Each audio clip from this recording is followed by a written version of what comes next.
Hey there, Night Wanderers. Before we begin tonight's journey into the shadows beneath New Mexico, I want to check in with you. How was your day? I hope it was peaceful, productive, normal. Take a moment and tell me, what time is it where you are right now? Are you settling in for the night, or maybe you're on the other side of the world, listening as dawn approaches? Wherever you are, whatever time zone has claimed you, you're part of our Sleep Theories family now. If this is your first time with us, welcome to the space between waking and sleeping, where the stories we tell might just be more real than the world you left behind. And if you're a returning listener, well, you know what we do here. You know that some truths can only be whispered in the dark. Before we descend into tonight's story, do me a favour, hit that subscribe button.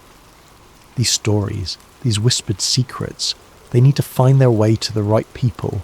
People like you who understand that reality has more layers than we're supposed to see. My name doesn't matter anymore. What matters is what I saw, what I experienced, what they tried to make me forget. It was October 1997. I was 34 years old, 6 years out of the Army Signal Corps, making decent money as a private contractor fixing communication systems for government facilities. Nothing glamorous. Mostly maintenance work on radio repeaters, satellite uplinks, the kind of infrastructure that keeps the military machine humming quietly in the background.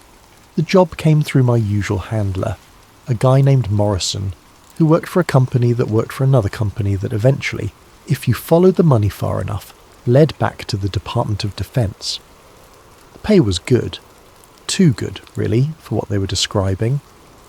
Routine maintenance on underground communications equipment near Dulce, New Mexico, on land adjacent to the Jicarilla Apache Reservation. Cold War cleanup, Morrison told me over the phone. There are some old bunkers out there, surveillance installations, that kind of thing. Mostly sealed up now, but the communication arrays still need maintenance. 2 weeks, maybe 3. Standard security clearance will get you through. I should have asked more questions. Should have wondered why they needed someone with my specific background. Not just electronics, but specifically military communication systems. Should have wondered why the pay was nearly double my usual rate. But I didn't.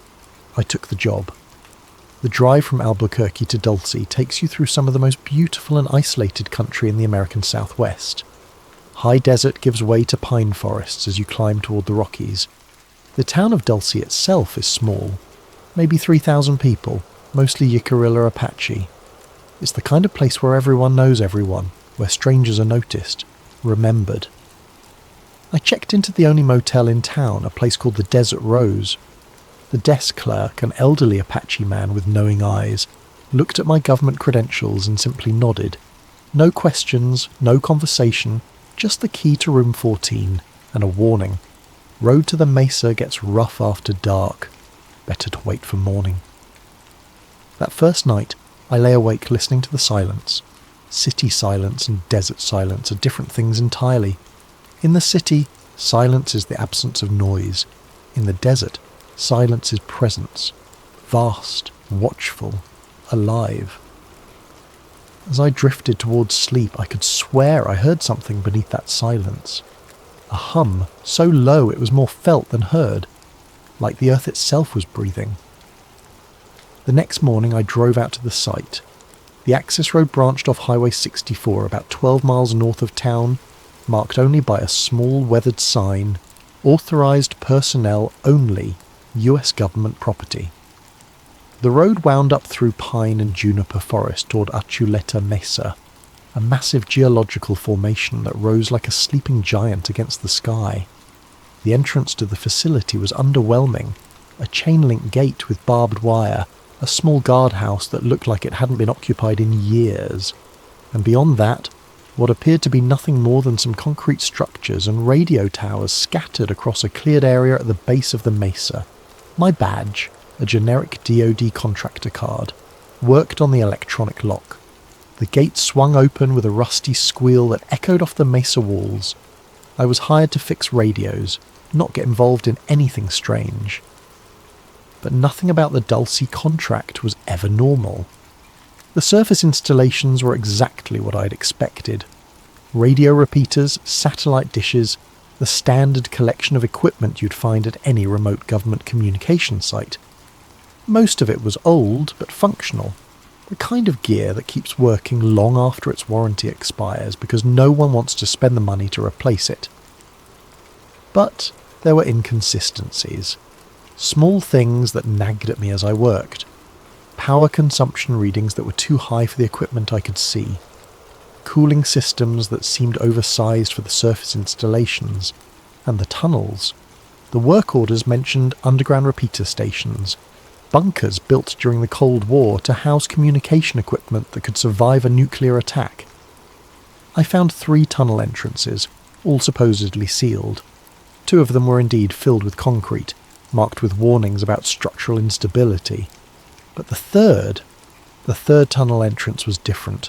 The concrete seal had cracked, probably from seismic activity or simple age. Behind the cracks, I could see that the tunnel continued into the mesa, and unlike the others, this tunnel had fresh air moving through it. Not much, just a subtle current that carried scents of machine oil and ozone. I should have reported it, should have called Morrison and asked for guidance. Instead, I widened the crack until I could squeeze through. The tunnel was roughly hewn rock for the first 50 feet, exactly what you'd expect from a Cold War bunker. But then it opened into something else entirely. The walls became smooth, almost polished. The ceiling was perfectly straight, supported by metal beams that looked far more sophisticated than 1950s construction. I followed my flashlight beam deeper into the mesa. The tunnel curved slightly, descending at a gentle grade. After about 200 feet, it opened into a chamber that took my breath away. It was an elevator shaft. Not the industrial freight elevator you'd expect in a military bunker, but something sleek, modern. The control panel was still active, displaying floor numbers in soft blue light, B1, B2, B3, all the way down to B7. There was a badge reader next to the call button. I held my contractor ID up to it, not really expecting anything. But the scanner beeped softly. The light turned green, and I heard machinery humming to life somewhere far below. The elevator arrived with barely a whisper. The doors opened to reveal an interior that belonged in a high-tech corporate building, not a bunker under a mesa in New Mexico. Polished metal walls, soft lighting, air that tasted recycled and filtered. I stepped inside. The doors closed, and without pressing any buttons, the elevator began to descend. There were no lights visible through the shaft, no indication of how far down we were going, just the gentle hum of descent and the soft blue glow of the floor indicator cycling downward. B1, B2, B3. The elevator stopped at B4. The doors opened onto darkness, complete, absolute darkness that seemed to swallow my flashlight beam. But I could hear something in that darkness. Machinery, distant and rhythmic, and something else, a sound like breathing, but too large, too slow to be human. I didn't step out. Every instinct I had was screaming at me to go back up, to seal the tunnel, to forget what I'd found. But I also couldn't stop staring into that darkness, trying to make sense of what I was seeing at the very edge of my light. Shapes, geometric, purposeful shapes that suggested rooms, corridors, equipment, and something else. Movement, just beyond the reach of my vision.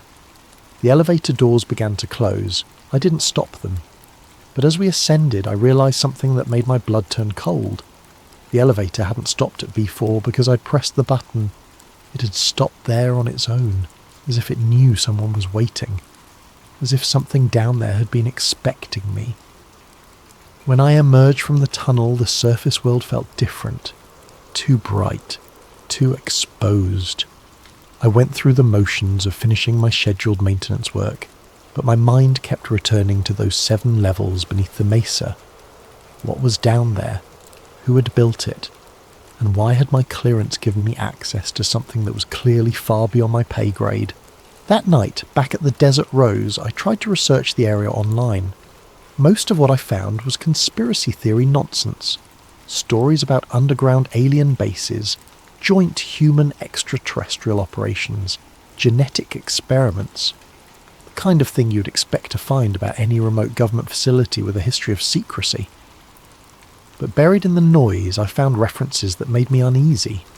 Phil Schneider, a geologist and engineer who had worked on deep underground military bases. In the mid-1990s, he'd given a series of lectures claiming that Dulce Base was a 7-level facility where humans and extraterrestrials worked together on projects involving mind control, genetic manipulation, and worse. Schneider had died in 1996, officially a suicide, but people who knew him said he'd been getting paranoid, claiming he was being followed, that his life was in danger because of what he'd revealed about Dulce. I closed the laptop and tried to sleep, but every time I drifted off I heard that sound again, the breathing from level B4, too large and too slow to be human. The next morning, I found I wasn't alone at the site. A man was waiting for me at the gate, leaning against a government sedan that hadn't been there the day before. He was maybe 50, greying hair, the kind of forgettable face that comes from years of government work. He held up his badge as I approached, civilian contractor like me, but with clearances that went much deeper. "You're the communications tech," he said. It wasn't a question. "That's right, and you are?" "Someone who used to work here, someone who knows what you found yesterday." He gestured toward the mesa. "Walk with me." We moved away from the gate, following a maintenance path that skirted the base of the mesa. When we were well out of range of any recording equipment, he stopped and turned to face me. "My name is Dr. Marcus Webb. I was stationed here from 1983 to 1987, working on projects I still can't officially discuss. I left when things got complicated, but I've been monitoring activity at the site ever since. Your badge access triggered alerts in systems that were supposed to be dormant. I don't understand. You weren't supposed to find that elevator. The tunnel entrance should have been properly sealed years ago. But sometimes things down there, they want to be found."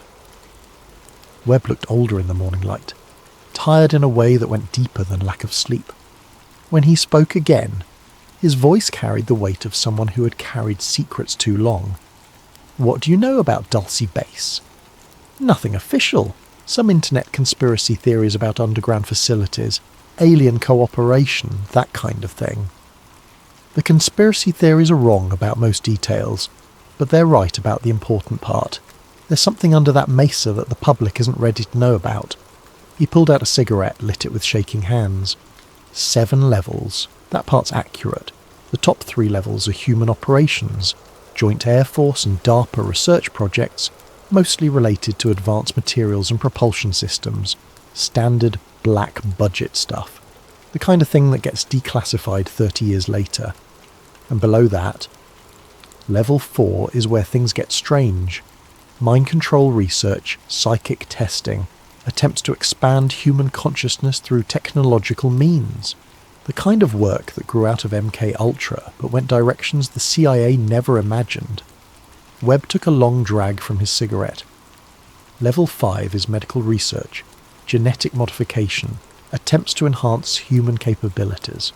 Some of the work there is legitimate, disease resistance, longevity research. Some of it, he shrugged, some of it crosses lines that probably shouldn't be crossed. Level 6, we called it the Nightmare Hall. Human-alien genetic integration. Not cooperation, integration. The creation of hybrid beings that combine the best of both species' capabilities. I felt something cold settle in my stomach. And Level 7? Level 7 is where the real partners work. The ones who aren't human. The ones who've been here longer than we have. Webb dropped his cigarette and ground it under his heel. You're not cleared to know what you've already seen. Hell, I'm not cleared to tell you what I just told you, but I'm dying. Cancer, maybe radiation exposure, maybe just time. And there are things that need to be said before the next phase begins. What next phase? They're opening the lower levels again. Activity has been increasing over the past 5 years. New personnel, new funding, new experiments. Whatever they learned down there in the 1980s, they're ready to implement it on a larger scale. As if summoned by his words, we heard the sound of our engines approaching. 2 black SUVs were coming up the access road, moving fast. "That's your cue to leave," Webb said. "Take what I've told you, forget where you heard it, and stay away from Dulce. Some knowledge is too dangerous to carry." But as the SUVs approached the gate, I realised I couldn't leave. Not yet. There were too many questions, too many pieces that didn't fit, and something about that elevator, about the way it had known to stop at B4, suggested that my involvement was far from random. "I need to know more," I told Webb. He looked at me with something that might have been pity. "No, you don't. But you will anyway. Just be careful what you bring back to the surface. Some things are better left in the dark." The SUVs passed us without stopping, heading toward the facility. But I noticed something that made my blood run cold. The license plates were wrong. Not government plates, not civilian plates, but something else entirely. Symbols instead of letters and numbers. Symbols that looked almost familiar, as if I'd seen them in dreams I couldn't quite remember. Against every instinct screaming at me to leave, I returned to the facility that afternoon. The SUVs were gone, but I could sense that things had changed. The air felt different, charged with electricity or anticipation. The hum I'd been hearing seemed louder, more insistent. I made my way back to the hidden elevator, moving more carefully this time. The tunnel felt different too, warmer, as if something below was generating heat. When I reached the elevator shaft, I noticed that the control panel was displaying different information. Instead of just floor numbers, there were symbols scrolling across the display. The same symbols I'd seen on those license plates. I stepped into the elevator. This time I pressed B3. The descent felt longer than before, as if the levels were deeper, or the elevator was moving more slowly. When the doors opened, I found myself in what looked like a medical facility. Sterile white corridors stretched away in both directions, lined with doors that had small windows set at eye level. I chose the left corridor and began walking. The first few rooms were empty, but equipped with examination tables, monitoring equipment, and restraint systems that looked more suited to experimental subjects than patients. The air smelled of disinfectant and something else, something organic and wrong. It was in the 5th room that I found the first evidence of what Dr. Webb had been talking about. The examination table wasn't empty. Something lay on it under a sheet, something that was roughly human-sized but wrong in proportions. Too long in some places, too narrow in others. I approached slowly, every instinct telling me to turn around and run. I lifted the sheet. What I saw beneath it wasn't human. It wasn't entirely alien either. It was something in between. Pale grey skin stretched over bones that were almost the right shape. Eyes that were too large and too dark. Limbs that ended in hands with too many fingers. But there were human elements too. Hair. Facial features that suggested a recognisable origin.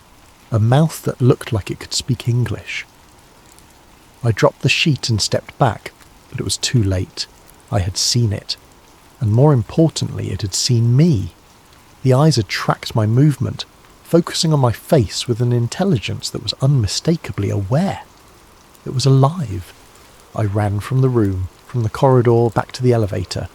But as the doors closed and we began to ascend, I realised I wasn't alone in the elevator car. Standing in the corner, visible only in my peripheral vision, was a figure in a white coat. When I turned to look directly, there was no one there, but I could smell ozone and something like burned copper. The elevator stopped at B2. The doors opened to reveal another corridor, this one darker, more industrial. Pipes and cables ran along the ceiling, and I could hear the sound of machinery, generators, pumps, ventilation systems. But underneath it all was another sound, one that made my skin crawl. Voices. Dozens of them, maybe hundreds, speaking in unison but in no language I recognised. The sound was coming from deeper in the facility, from areas I couldn't see. I didn't explore B2. I pressed the button for the surface and waited as the elevator climbed back toward daylight. But during that ascent, I experienced something that still haunts me today. Missing time. I stepped into the elevator at what my watch said was 2:47 p.m. When the doors opened at ground level, my watch read 6:23 p.m. Nearly 4 hours had passed, but I could only account for maybe 20 minutes of actual experience. What had happened during those lost hours? Had I gone deeper into the facility? Had something been done to me? Had I seen things that were then erased from my memory? I drove back to town with my hands shaking, blood trickling from my nose for no reason I could explain. That night, I tried to write down everything I had experienced, but found that some details were already fading, becoming dreamlike and uncertain. Other memories were becoming stronger, more vivid, but they were memories of things I was certain I hadn't actually experienced. Images of children in cells, injection procedures, cross-species organ transplants, hybrid beings that were more human than what I'd found on B3, integrated so seamlessly that they could pass for normal people. They weren't building weapons down there. They were building replacements. But replacements for what? For whom? And why did some part of me feel like I already knew the answer? The next day, Dr. Webb found me before I could return to the facility. He was waiting in the parking lot of the Desert Rose, looking haggard and frightened. "You went back," he said. It wasn't a question. "I had to."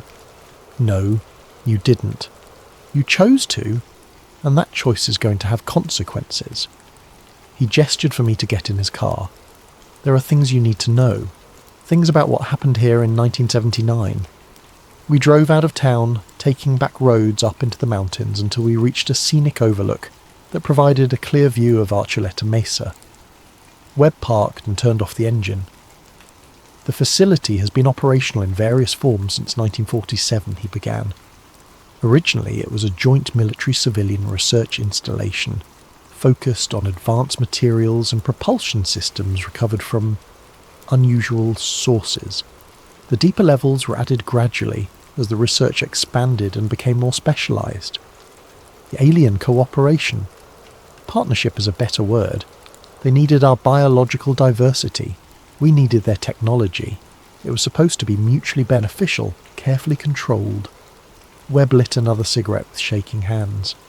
"But partnerships like that are inherently unstable, especially when you're dealing with beings whose motivations and limitations you don't fully understand." "What happened in 1979? A disagreement. The human researchers wanted to expand the genetic integration program. The non-human partners wanted to limit it, to maintain stricter controls over which hybrid specimens were allowed to develop to maturity. The humans argued that we had the right to determine our own evolutionary path.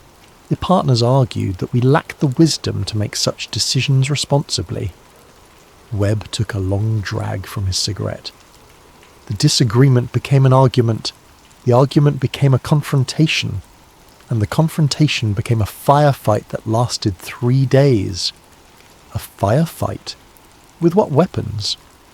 Conventional firearms were useless against their personal defense systems, but they were vulnerable to certain electromagnetic frequencies, and we had developed some creative applications of that knowledge. Unfortunately, they had weapons that were even more creative. How many died? Officially, no one. The incident never happened. Unofficially, 68 human personnel. Unknown number of the others. The lower levels were sealed, the surviving personnel were debriefed and reassigned, and the facility was supposedly decommissioned. But it wasn't. Of course not. Too much investment, too much potential knowledge. They just changed the management structure, brought in new personnel, and implemented better security protocols, including genetic tagging and memory modification for anyone assigned there. Webb turned to look at me directly. Anyone who worked there after 1979 was tagged. Microscopic alterations to their genetic code that could be tracked, monitored, activated if necessary. And their memories were carefully edited to remove or alter experiences that might compromise security. Are you saying they can control people who work there? I'm saying they can track them, monitor their brain activity, influence their dreams and thoughts, and if necessary, activate certain behavioural modifications that were installed during the debriefing process. A chill ran down my spine. Are you tagged? Probably. I've been having the dreams for 15 years now. Dreams about procedures I don't remember undergoing, about promises I don't remember making. And lately the dreams have been getting stronger. What kind of dreams? Instructions, coordinates, preparations for something they call Phase 3. Webb finished his cigarette and flicked it out the window. I think they're preparing to reopen the lower levels. Not for research this time, but for implementation. Implementation of what? Integration on a global scale. The hybrid program was never meant to be contained to a single facility. It was a prototype, a proof of concept. Now they're ready to roll it out worldwide. As we sat there looking at the mesa, I began to understand why I'd been hired for this job. Not for my technical skills, but because I fit some kind of profile. Someone with the right background, the right clearances, the right psychological makeup to be drawn deeper into the mystery. I was being recruited, not as an employee, but as a subject. I tried to quit the job the next morning, called Morrison and told him I was done, that there had been a family emergency back home and I needed to leave immediately. I'm afraid that's not possible, Morrison said. His voice was different, flatter, more mechanical than I remembered.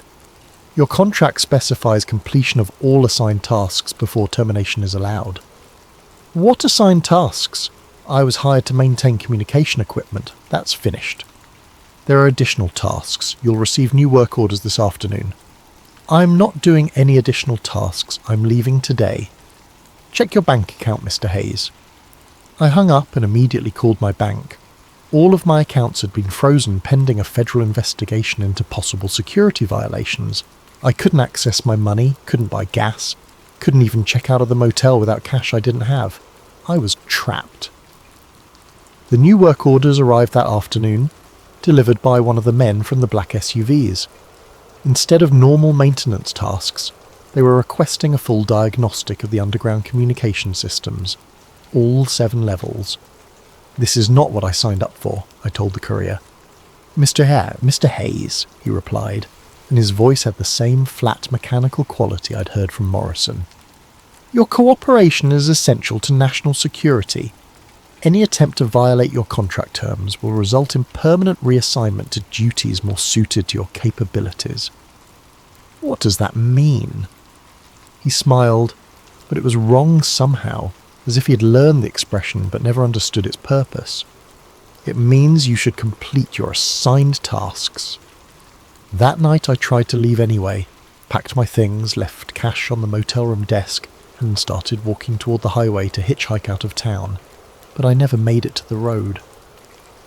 I woke up back in my motel room with no memory of how I'd gotten there. My car keys were on the nightstand next to a note written in my own handwriting. Completed surface analysis. Beginning subsurface evaluation tomorrow. Integration proceeding as planned. I had no memory of writing those words. The next morning I returned to the facility because I seemed to have no choice.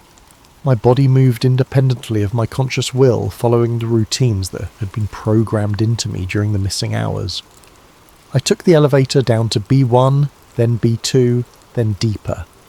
On B5, I found the laboratory where they were growing the replacement children. Dozens of them in artificial wombs, each one slightly different, each one designed to replace a specific target in the outside world. I recognised some of the faces from news reports, political figures, celebrities, people who would be in position to influence policy and public opinion. On B6, I found the integration chambers where fully grown hybrids were receiving final conditioning before release into human society. They were learning to mimic human emotions, practicing conversations, studying video recordings of the people they would replace. On B7, I found the ones who weren't human. The original partners. They were larger than I had expected, more graceful, with eyes that held intelligence far older than human civilization. They communicated through direct neural interface, thoughts and concepts flowing between them without words. When they noticed me, I felt their attention like a physical weight. They studied me, evaluated me, made decisions about my future that I wasn't part of, and then they began the process of making me forget. But something went wrong. Maybe my military training, maybe some quirk of my brain chemistry, maybe just luck, but the memory modification didn't take completely. I remembered fragments, impressions, enough to know that something had been done to me, but not enough to be sure what. I woke up 3 days later in an Air Force medical facility in Colorado. The doctors told me I'd had some kind of breakdown, that I'd been found wandering in the desert near Dulce in a state of delirium. Dehydration, they said. Hallucinations brought on by exposure and stress. My contract had been terminated due to medical concerns. My security clearance was suspended pending psychological evaluation. My bank accounts were unfrozen, but there was no record of the Dulce assignment in my employment history. Officially, I had never been there. That was 26 years ago. I disappeared for a while after that, took jobs that didn't require security clearances, moved frequently, avoided anything that might put me back on government radar. I told myself that what I remembered was trauma-induced hallucination, that the stress of military contractor work had finally caught up with me. But the dreams never stopped. Every night I heard that humming sound, the breathing of something vast and patient beneath the earth.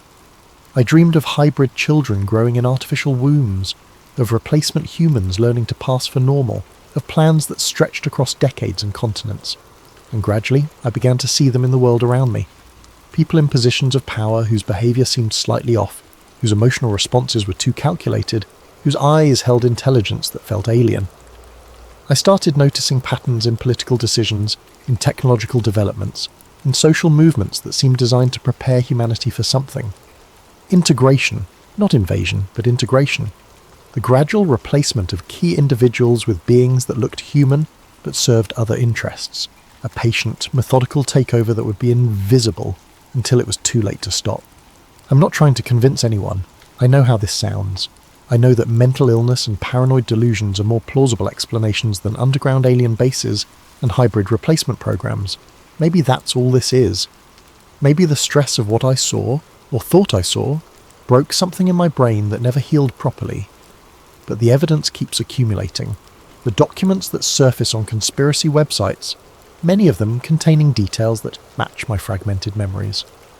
The frequency analysis I've been conducting over the years, picking up transmission patterns from the Dulce area that match the signals I remember from the underground communication systems.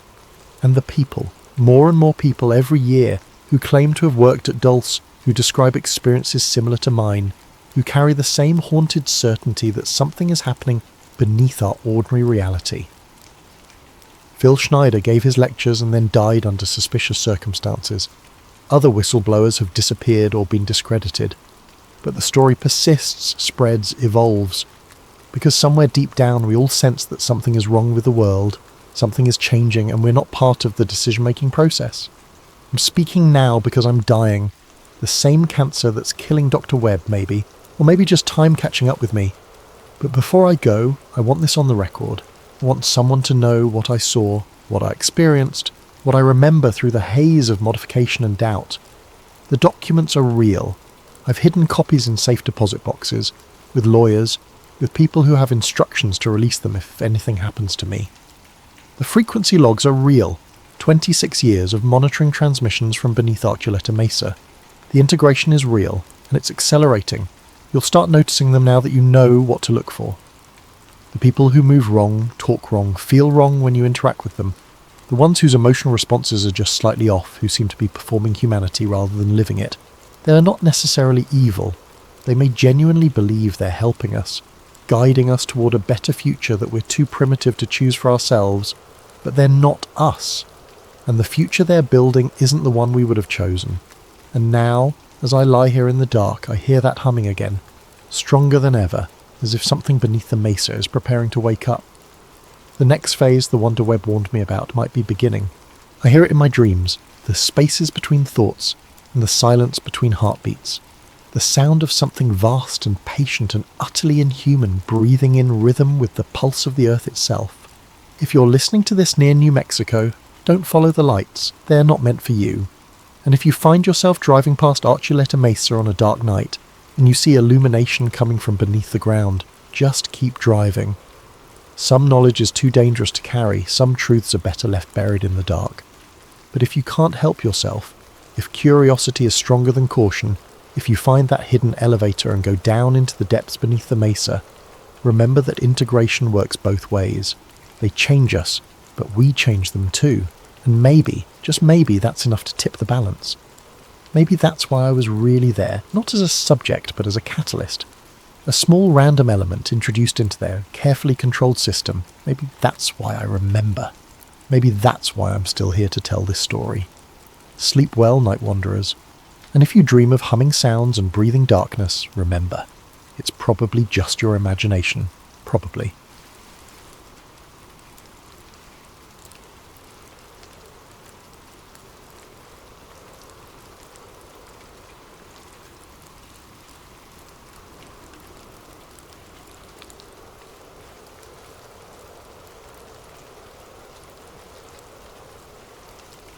Tension rises as strange warnings appear.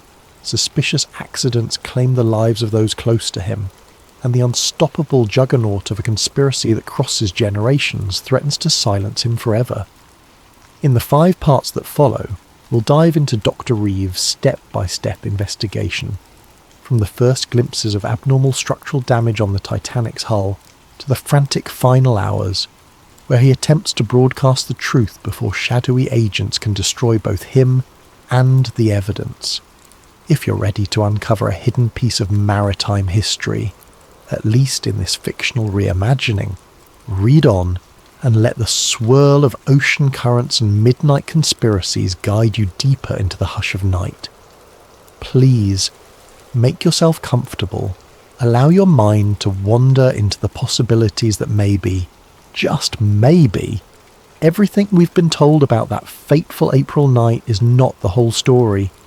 And remember, in times of darkness, knowledge can be as blinding as a flare, or as comforting as a dim lantern. May you find the perfect balance tonight as we embark on this mysterious tale. The frigid waters of the North Atlantic loomed above Dr. Nolan Reeve like an endless dark plain, and beneath them, almost 2.5 miles down, lay the shattered remains of what was once the grandest ship afloat, Hermes Titanic. The year was present day, and Reeve found himself aboard the research vessel Aegis, leading a deep-sea expedition to study microbial decay on century-old wrecks. It was all in the name of science, or so he believed.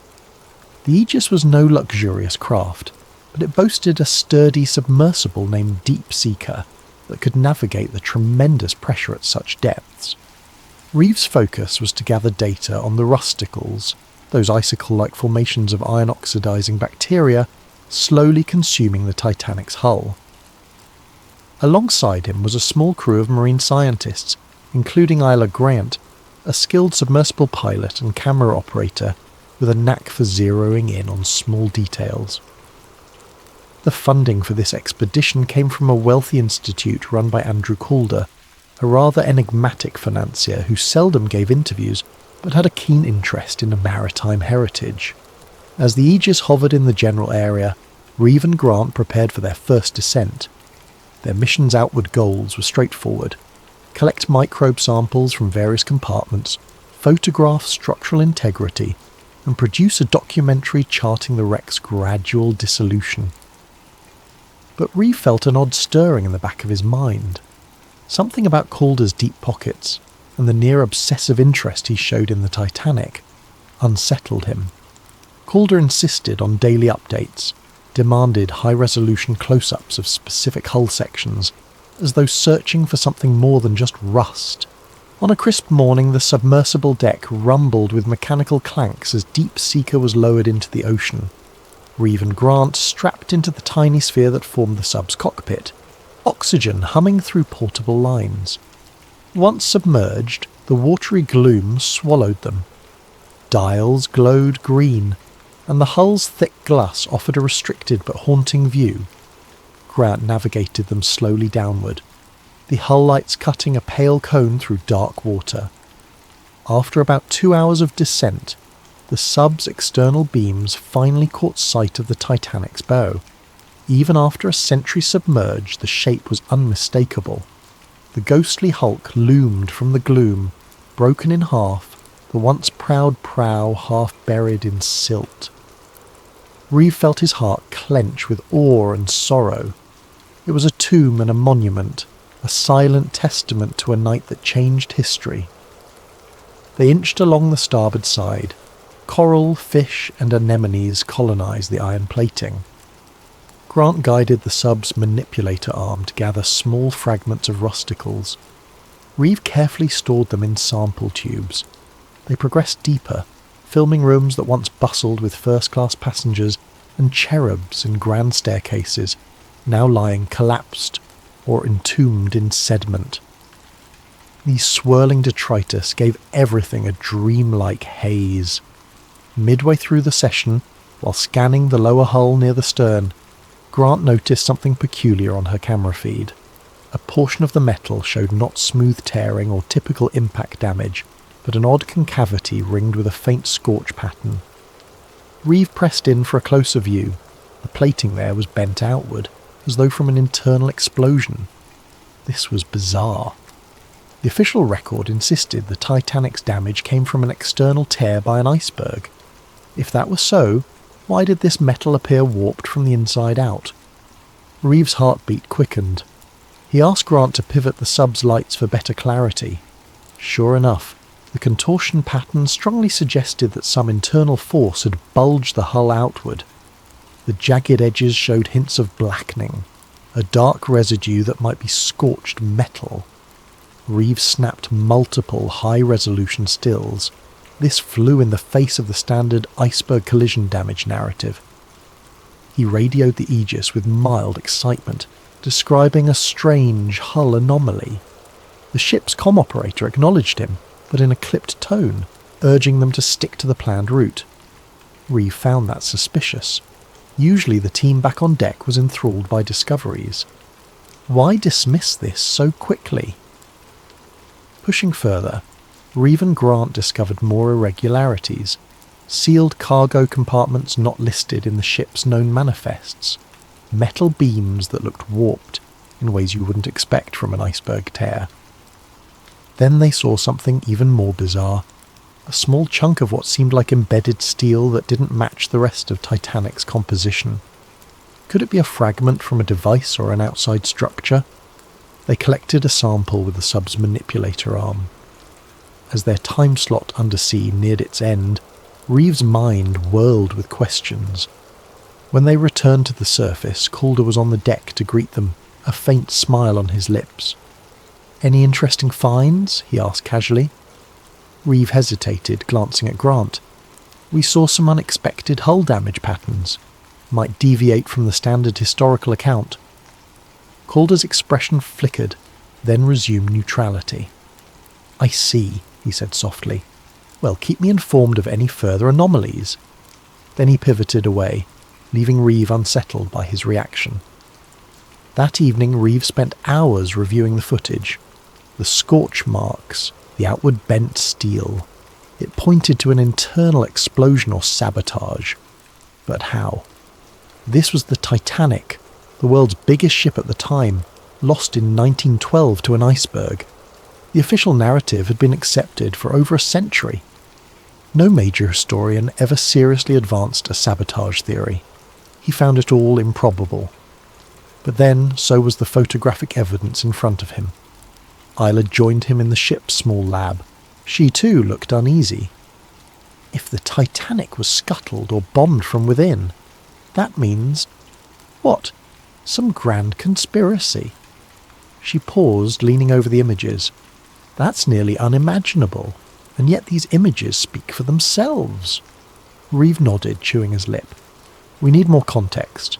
Old shipping logs, survivor accounts, something that might confirm the possibility." He emailed a few colleagues, maritime historians, archive specialists, seeking discreet help. Unbeknownst to Reeve, others had their eyes on the expedition's data.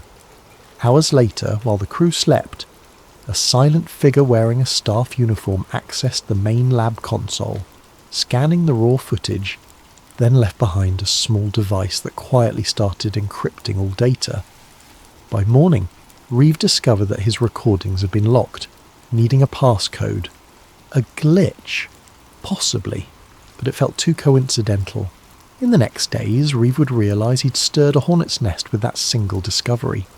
The evidence of sabotage on the Titanic's wreck threatened to unravel a century-old deception, and those who guarded that secret were not about to let one curious marine biologist rewrite history.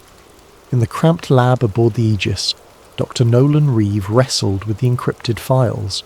Every time he tried to open them, an error message demanded an unknown passcode. He suspected sabotage, but who would want to bury the data? The expedition's sponsor, Andrew Calder, insisted it must be a technical glitch, urging Reeve to keep the incident quiet and rely on fresh recordings. But Reeve felt the tension in Calder's voice. It was too pointed, too insistent. Frustrated, Reeve and Isla Grant turned to the partial images and notes they'd saved offline. A few snapshots still remained on Isla's personal camera, showing that suspicious scorch pattern on the Titanic's hull. Reeve cross-referenced the Titanic's original construction blueprints, which the Historical Society had in their public archive. That region of the hull was never intended to have anything more than standard plating. No known modifications or cargo compartments were recorded in that area. So how did an explosion or something akin to it mar the interior? Seeking clarity, Reeve reached out to maritime historians he knew back on the mainland. One responded quickly, an old friend named Francis Hobbs, who specialised in transatlantic liner accidents. Hobbs expressed utter shock at the hull damage suggestion. No major source ever mentioned burn marks or outward bent steel.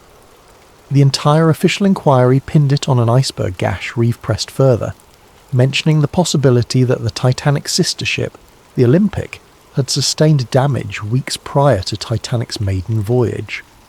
Some fringe conspiracy circles argued the White Star Line might have swapped ships to salvage insurance money. But that didn't fully explain sabotage or bombs. As the days went on, Reeve discovered more digital meddling. A chunk of audio data from the sub's recordings vanished.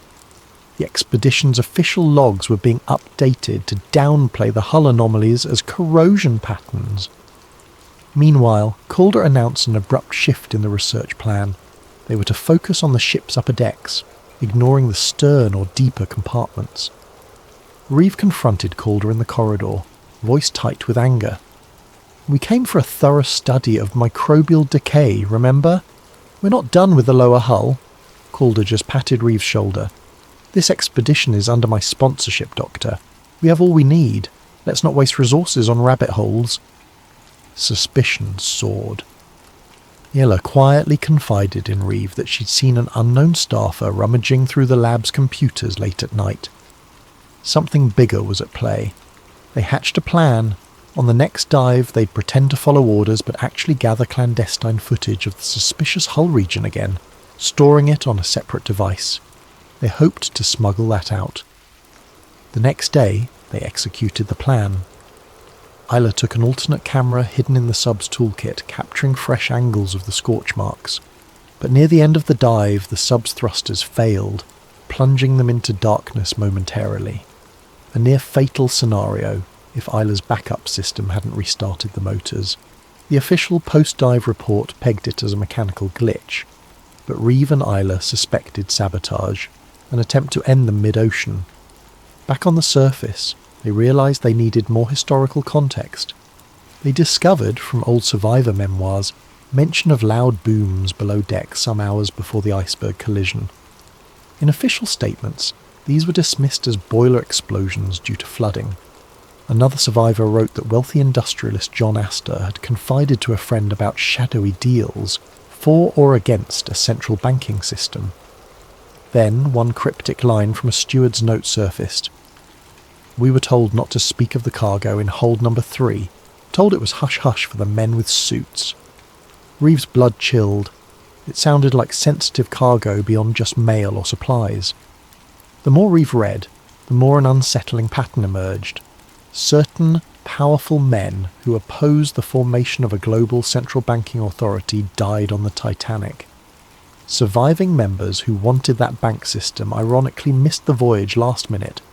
Could the sinking have been orchestrated to remove key opposition? Reeves' logic reeled. It was wild, reminiscent of conspiratorial talk. Yet the sabotage evidence from the wreck gave these claims unexpected weight. Meanwhile, the expedition approached an official end date. Calder seemed eager to wrap up. The mood on the Aegis turned tense, with some staff openly complaining about weird instructions from Calder's office.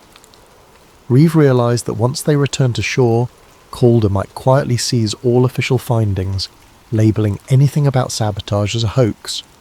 Reeve confided in Ayla that they needed to break free from Calder's control. "We have to publish or release these anomalies ourselves," he insisted. She agreed, though fear glimmered in her eyes. But they're watching everything we do. Days before the final docking, an unnerving event confirmed their fears. One of Reeves' close colleagues, a diver who had glimpsed the scorch marks as well, died in a suspicious boat explosion near the Aegis. The official statement labelled it a tragic fuel accident, but Reeves saw no sense in the story. The diver had been careful, not the type to mishandle fuel lines. The message was clear: keep your mouth shut or pay the price. Now Reeve recognised the bigger threat. Some covert group, possibly with Calder's backing or beyond him, was determined to bury any mention of sabotage. Perhaps a direct lineage of those old bankers or industrialists from 1912 still wielded enough influence to ensure the Titanic's alternative story remained hidden. The fear in Reeves' gut was overshadowed by moral resolve. People deserved the truth. The tragedy that claimed 1/500 lives might have been a coldly calculated mass murder. Nights turned sleepless. Reeve hammered out a partial draft of his revelation, an academic paper explaining the structural anomalies, listing historical coincidences, and linking them to potential sabotage. He also prepared a short documentary with images and voiceover, planning to upload it online the moment they were near stable internet. Ayla assisted, editing in hush hours. They stored backups on hidden flash drives, but unbeknownst to them, an unknown figure in the staff was already alerting superiors about their secret activities. The black-suited watchers who answered to a shadowy black archive were preparing a final move. Reeve received a cryptic email from an unnamed address. "Stop, we see you. Let the Titanic rest, or you'll join its fate in deep silence." Sickness clenched Reeve's stomach. This was no empty threat, but he pressed on, determined. The Titanic's dead deserved no less than the truth. As the expedition's final day dawned, the Aegis began returning to port. Calder circled the decks, ensuring all official data was locked. Reeve and Ayla, with their clandestine files, awaited the perfect moment to slip away or go public. Tension crackled through the sea air. Both felt that soon the conspirators would strike. Reeve thought of the thousands who died that night in 1912, possibly sacrificed for a hidden agenda. He vowed not to let them remain pawns in some century-old cover-up. He could only hope that in the hours ahead, he'd find a way to broadcast the shocking truth before the watchers enforced their deep silence, just as they had, apparently, for the diver who died, and for countless others who might have glimpsed the Titanic's real story over the decades. On the morning the Aegis neared the harbour, Dr. Nolan Reeve stood on the stern deck, scanning the shoreline for any sign of abnormal presence. The coastal city's skyline shimmered under the rising sun. People going about their daily routine had no idea that a conspiracy over 100 years old was about to surface, if Reeve and Ayla Grant could manage to reveal it. The tension inside Reeve coiled tighter with each minute. The watchers might be waiting at port, planning to intercept him or destroy the evidence. At breakfast, Andrew Calder made an announcement. Once they docked, all expedition materials, logs, footage, collected data were to be handed over to the sponsoring institute for analysis and archiving. He claimed it was standard procedure, but Reeve caught the triumphant glint in Calder's eyes. This was clearly the final step in burying the sabotage findings. Reeve pretended compliance, casually finishing his toast while his pulse hammered. Isla, seated nearby, gave him a subtle nod. They understood each other. They had to act quickly. Below decks, Reeve and Isla retrieved their hidden flash drives from a safe compartment in the sub's tool storage. On these drives lay the photographic proof of the Titanic's hull damage, the partial interviews with experts who had uncovered old shipping conspiracies, plus the half-finished documentary. They sealed them inside a watertight case small enough to slip into Isla's personal bag. Their plan was to slip away from the Aegis the moment they landed, find an off-site location with stable internet, and upload everything. They also had a contact in the press, a freelance investigative journalist who had expressed interest in unconventional Titanic revelations. If they could get in touch, the journalist could go public with the story, but their watchers were a step ahead. As the Aegis came into port, Reeve noticed a black SUV parked near the dock, 2 men in suits standing by. They exuded the same menacing aura as the staffer who had prowled the lab at night. Reeve recognised their type, ex-intelligence or corporate security, probably the Black Archive or some affiliate.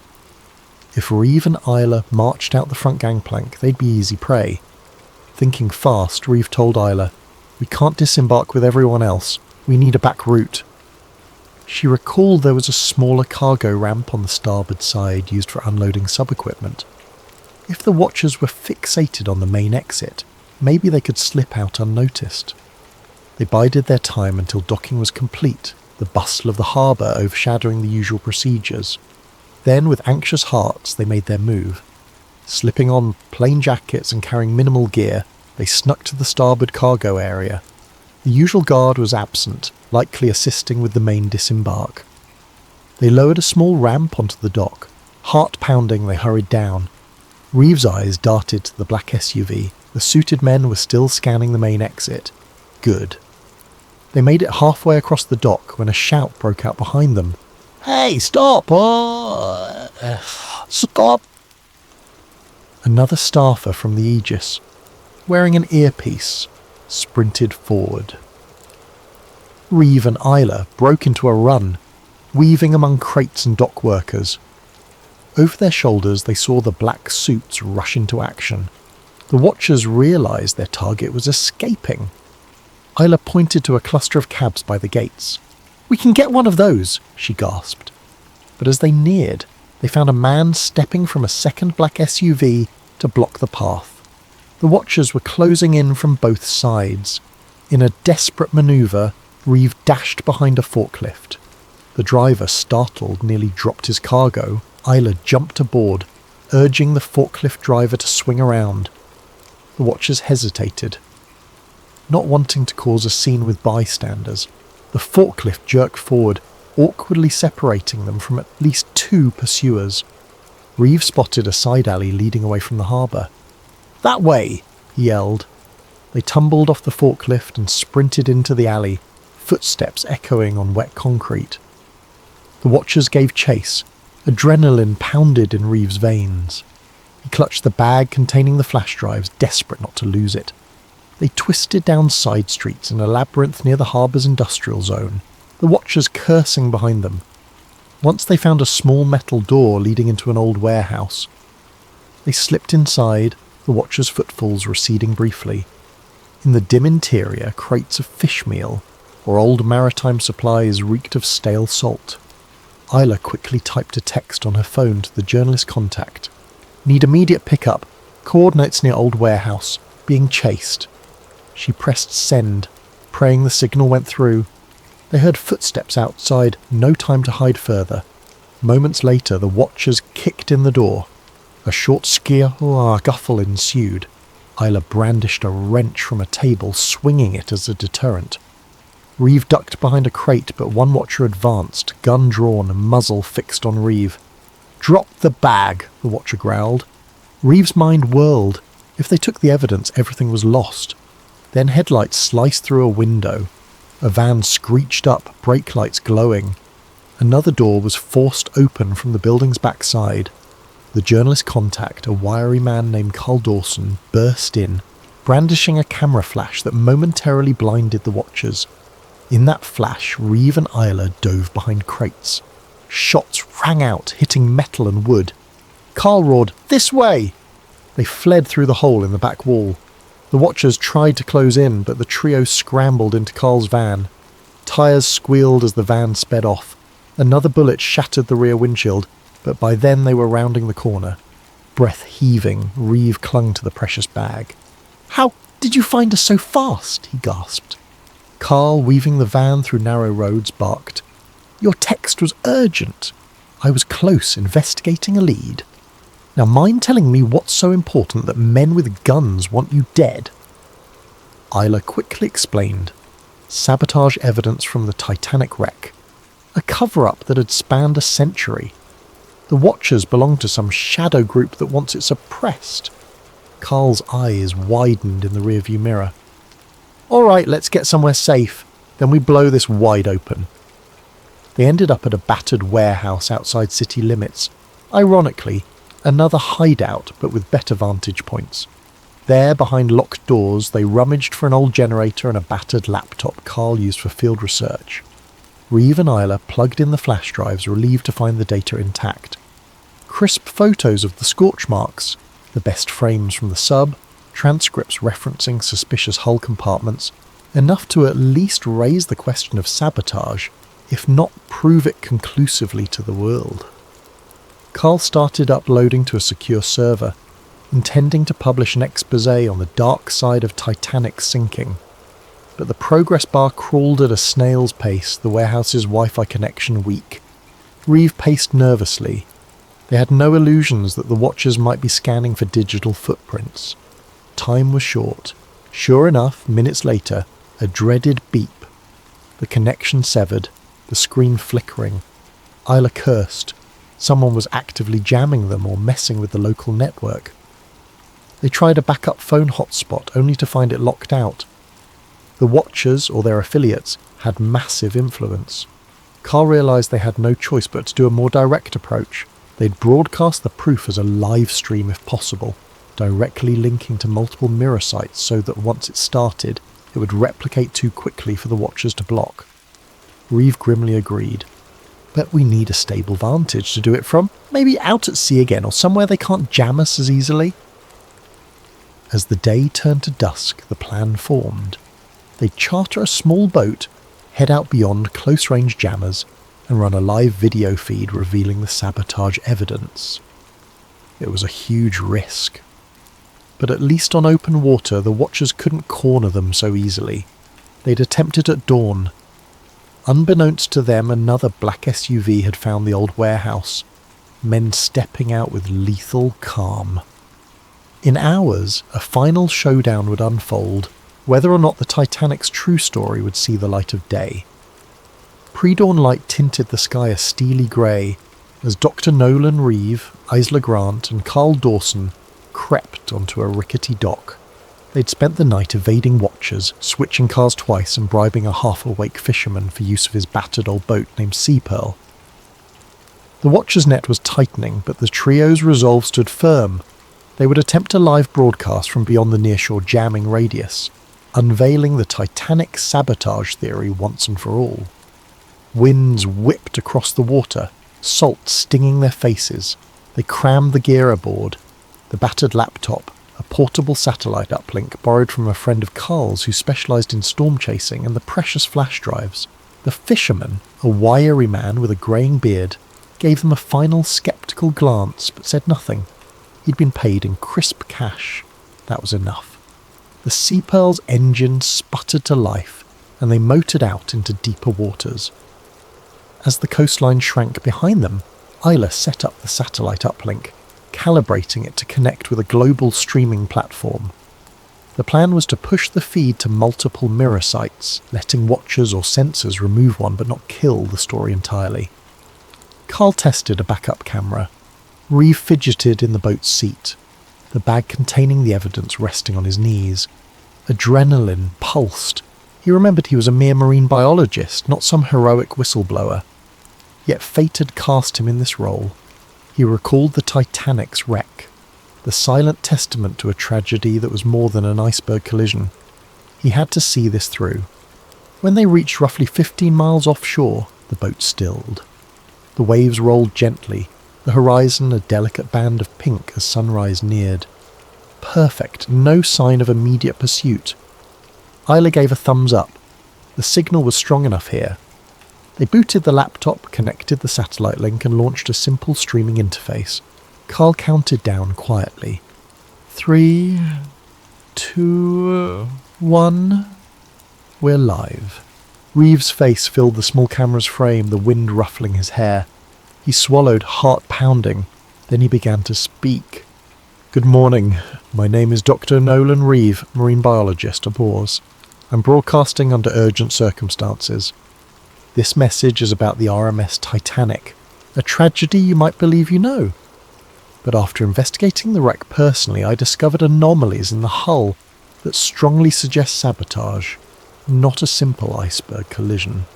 He paused, exhaling shakily. I have evidence, footage, structural analyses, historical records that point to a conspiracy, one spanning over a century. He clicked on a slideshow showing the scorch marks, the outward bent steel, the suspicious cargo compartments. We see scorch patterns consistent with explosive charges, not external tears. We see shipping logs manipulated, passenger rosters that omitted certain influential men who died that night. There is reason to believe they were targeted by powerful interests opposing them. This is in part about a global banking conspiracy. These men opposed the creation of a central financial system. The feed displayed scans of century-old telegrams referencing Project White Star, an ominous code name that lined up with the shipping line's name but implied something more sinister. Carl whispered encouragement behind the camera, adjusting angles as Reeve continued. Isla flipped through the next sets of images, including the hush-hush memos from White Star officials. We believe an organisation, which we can only call a precursor to a modern black archive, orchestrated this. They ensured the Titanic was doomed from within, then fed the iceberg narrative to the press. As Reeve spoke, hundreds of viewers joined the stream in real time, some random watchers, some maritime buffs, some who stumbled on the link. The chat scrolled with shock, disbelief, demands for more proof. Halfway through, Isila's eyes went wide as she spotted a black dot on the horizon. Another boat, speeding toward them. We have company, she hissed. Reeve kept talking, adrenaline surging. This is urgent. We might be cut off at any moment. I beg you all. Mirror this broadcast, record it, spread it. The Titanic story was never just about an iceberg. It was about removing obstacles to a new global financial order. In the distance, the incoming craft grew larger. A sleek speedboat. Black hull. Figures on board.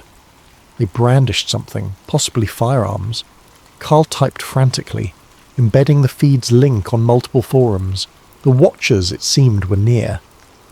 Time is short, Reeve said, voice trembling. We can't let them bury the truth.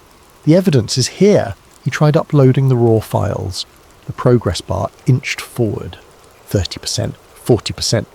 Then the watcher's boat closed within a few hundred yards, and muzzle flashes lit the air. Gunfire spat across the waves, bullets pinging off the Sea Pearl's metal surfaces. The fishermen yelled in terror, ducking. Carl continued filming even as the camera shook. Reeve, heart in his throat, forced out the last lines. We have photographic proof, historical documentation. Another bullet struck the laptop, sparks flying. The screen flickered. 70% uploaded.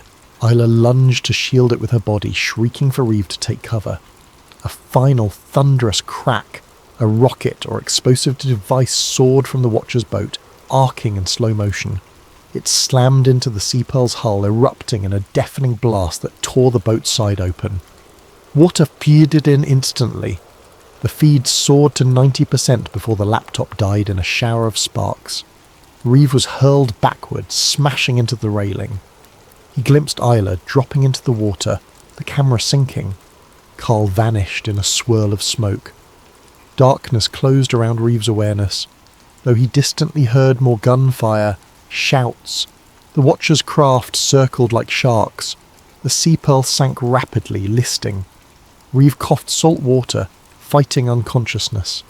With flickering vision, he spotted Isla clinging to a life vest.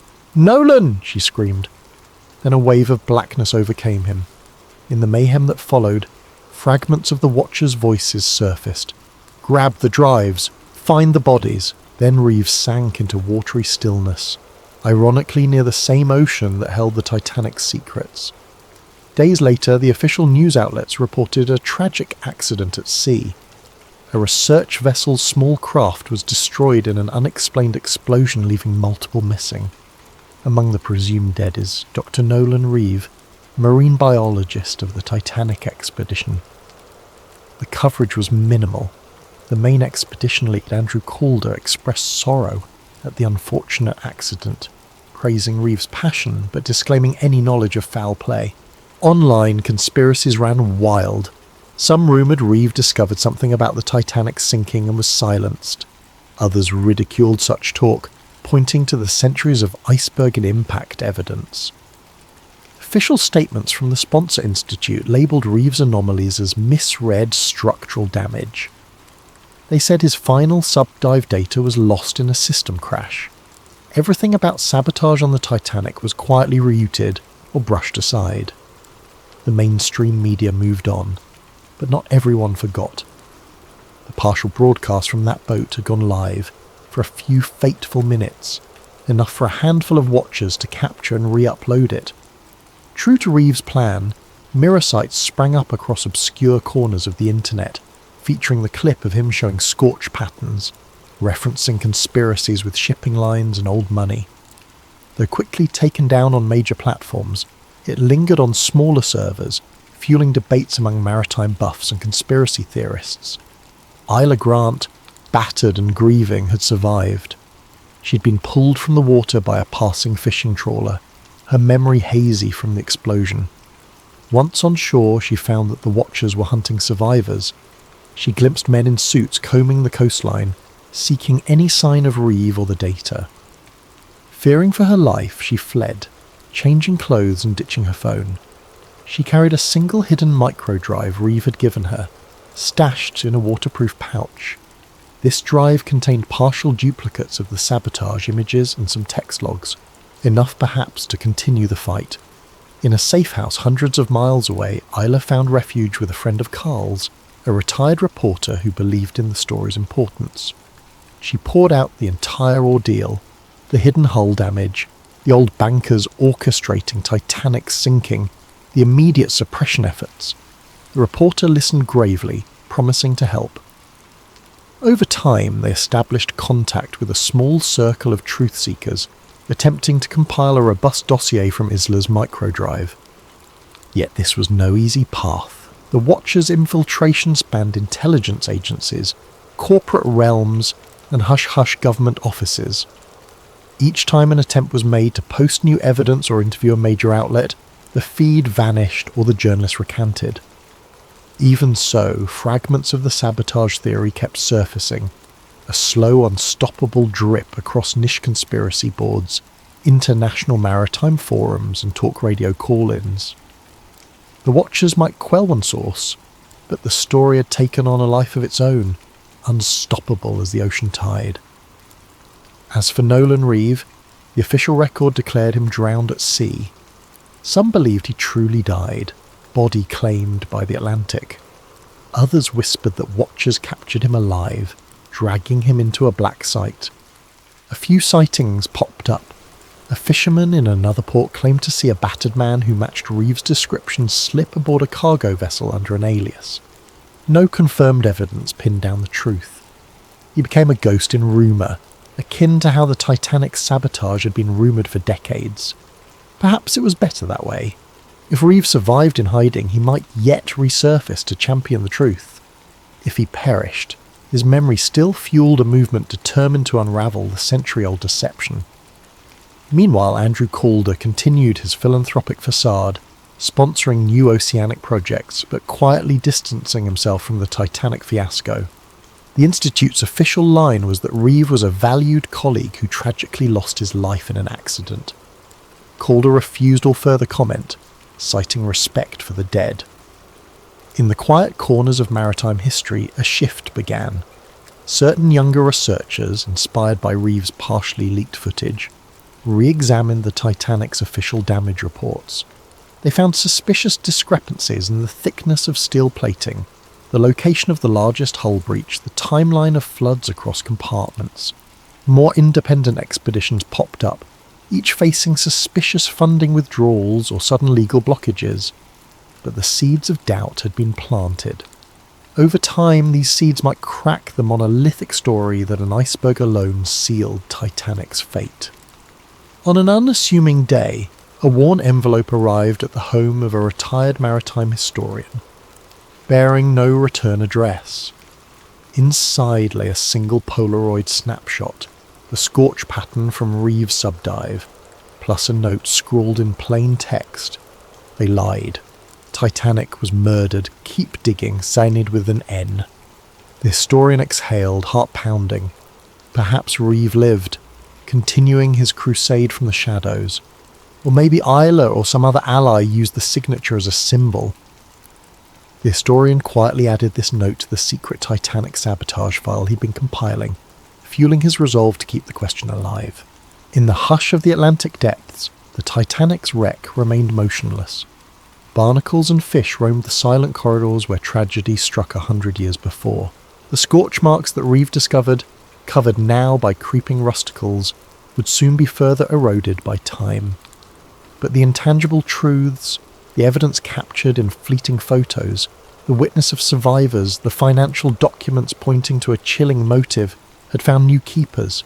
Through them, the Titanic's deeper secret would not remain entombed forever. Epilogue. In a small anonymous archive in an unnamed city, an older caretaker dusted off boxes of historical items. Among them was a battered black notebook labelled Titanic, corrupted hull. Within lay transcripts from Reeves' partial broadcast. A few photos of that suspicious hull breach. A timeline of 1912's financial expansions, and a scrawled sentence. Truth is deeper than you think, and it always surfaces. The caretaker smiled grimly. The watchers might bury a man, they might bury data, but as with the unstoppable ocean currents, the truth found ways to flow. And so, the final word in the caretaker's notes read simply, "Someday someone will finish what Reeve began."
Our story is called False Skies, a conspiracy thriller about a government's darkest deception and the whistleblower who exposed it. It imagines a world where the worst terror attack in modern history was not only foreseen, but deliberately orchestrated to spark endless war and funnel billions into a sprawling military-industrial complex.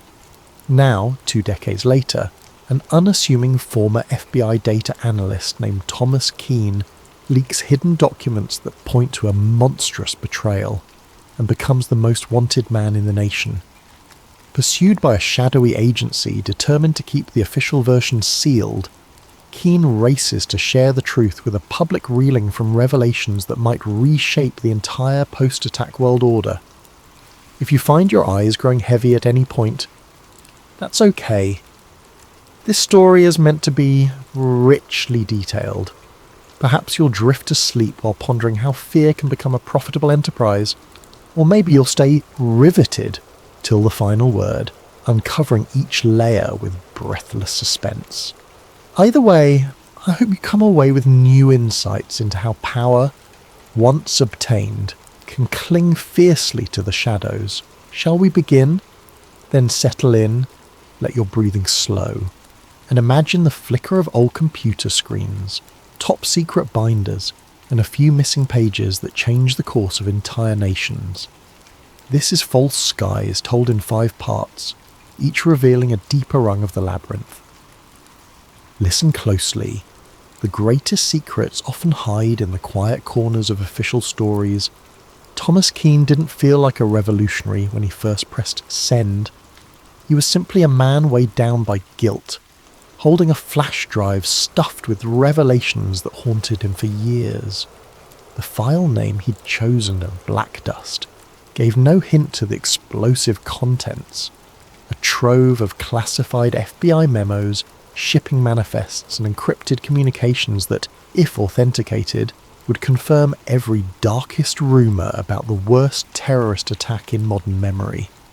The day of the leak dawned cloudy, ironically anticlimactic for a moment that might reshape history. Keane sat in a dingy motel room near a dusty highway, a battered laptop perched on a wobbly table. The place smelled of stale coffee and regret, but it had functioning Wi-Fi. He checked his secure connection one last time, heart thrumming. With trembling fingers, he uploaded Black Dust to an overseas whistleblower website known for releasing hidden archives. He paused, typed a short note, for the thousands who died and the millions misled. Then he pressed send. Within the hour, that file reached multiple journalists and a global news outlet with a reputation for defying government censors. The outlet's editorial board pored over it, verifying bits of data in a hush of excitement and alarm. By the end of the day, the first breaking story appeared online, overshadowed by disclaimers. Unverified documents claim to reveal inside plot behind 20-year-old attack. Skeptics rolled their eyes. Conspiracy theorists hailed it as the smoking gun they'd always wanted. Most mainstream media initially dismissed it, an editing glitch, a potential hoax, or AI-generated forgery, the official line insisted. Yet some found the content too consistent to be random fakes.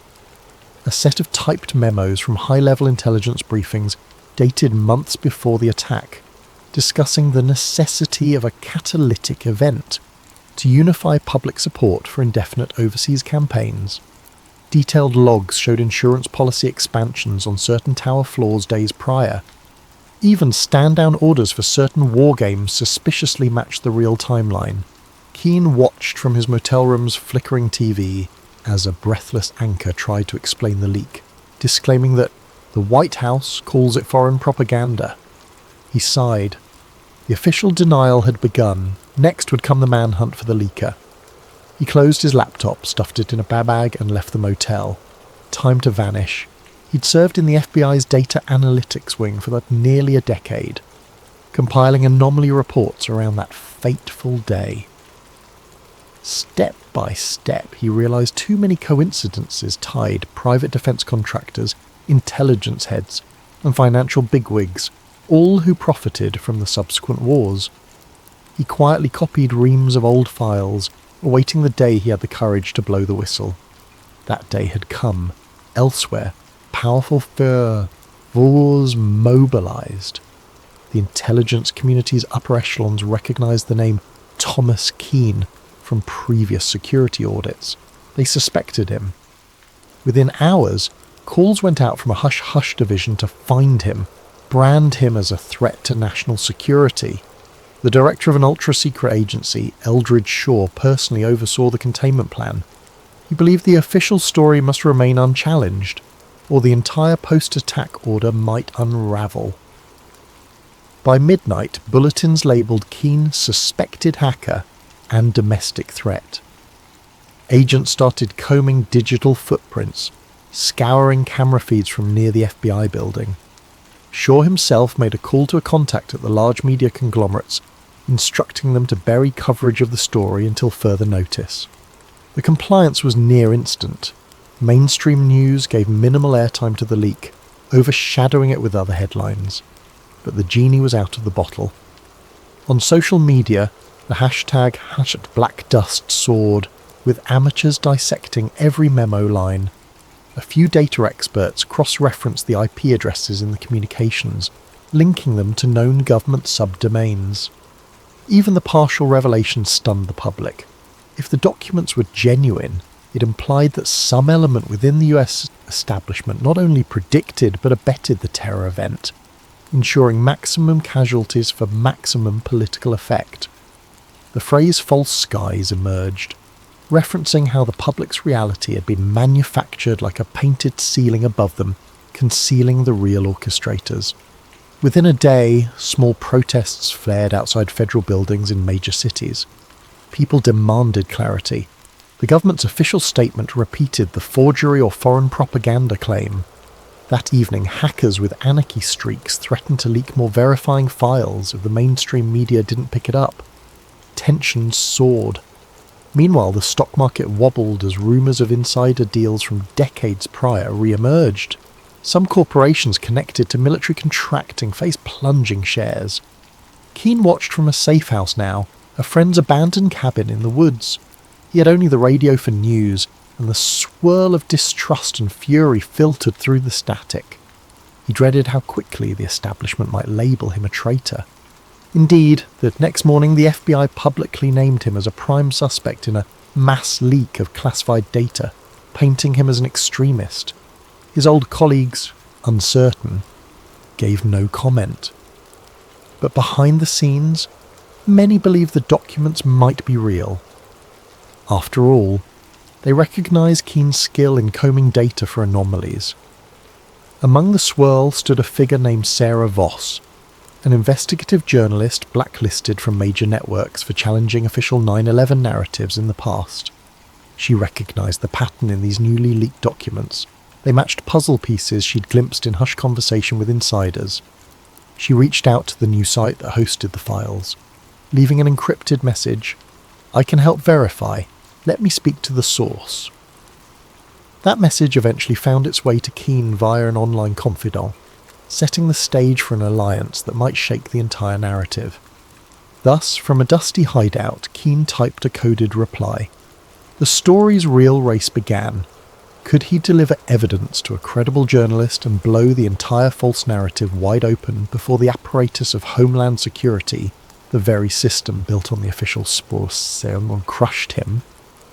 The next step would be forging that alliance with Voss and hoping her instincts for truth outweighed her fear of retribution. For if the government's darkest deception was about to be exposed, those who profited from war would not hesitate to silence him, or anyone else, to keep the official illusions intact. 2 days after the leak, the national conversation roiled in confusion. Official channels insisted the Black Dust documents were an elaborate hoax. Yet smaller media sites posted side-by-side comparisons with legitimate CIA or FBI formatting, showing consistent digital footprints. The public found itself caught between an official narrative and a swirling impetus to question everything. Some believed wholeheartedly in the new revelations, others recoiled or felt threatened by the idea that the last 2 decades of conflict might have been orchestrated. Thomas Keane was already on every national watch list.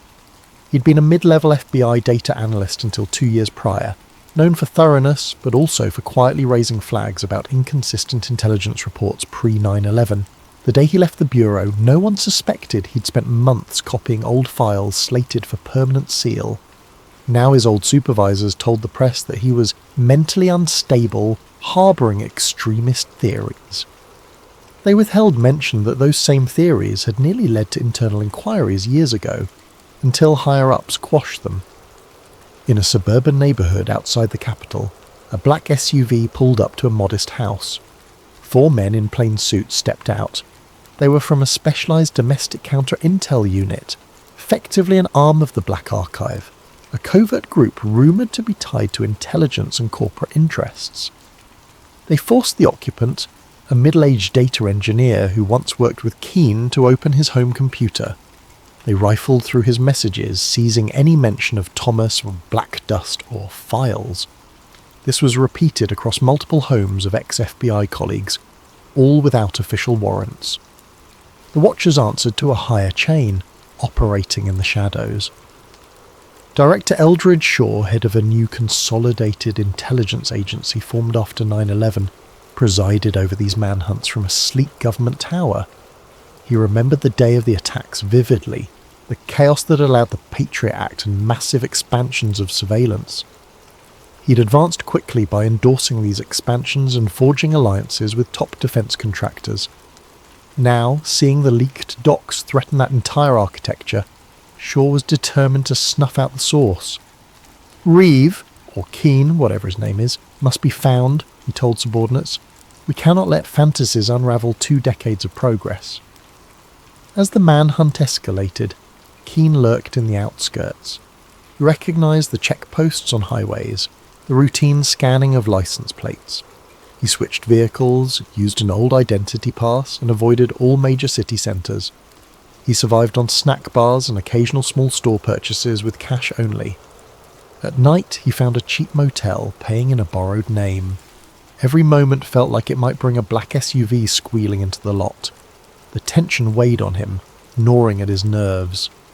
Sarah Voss, the investigative reporter, finally established contact with him through a secure chat app.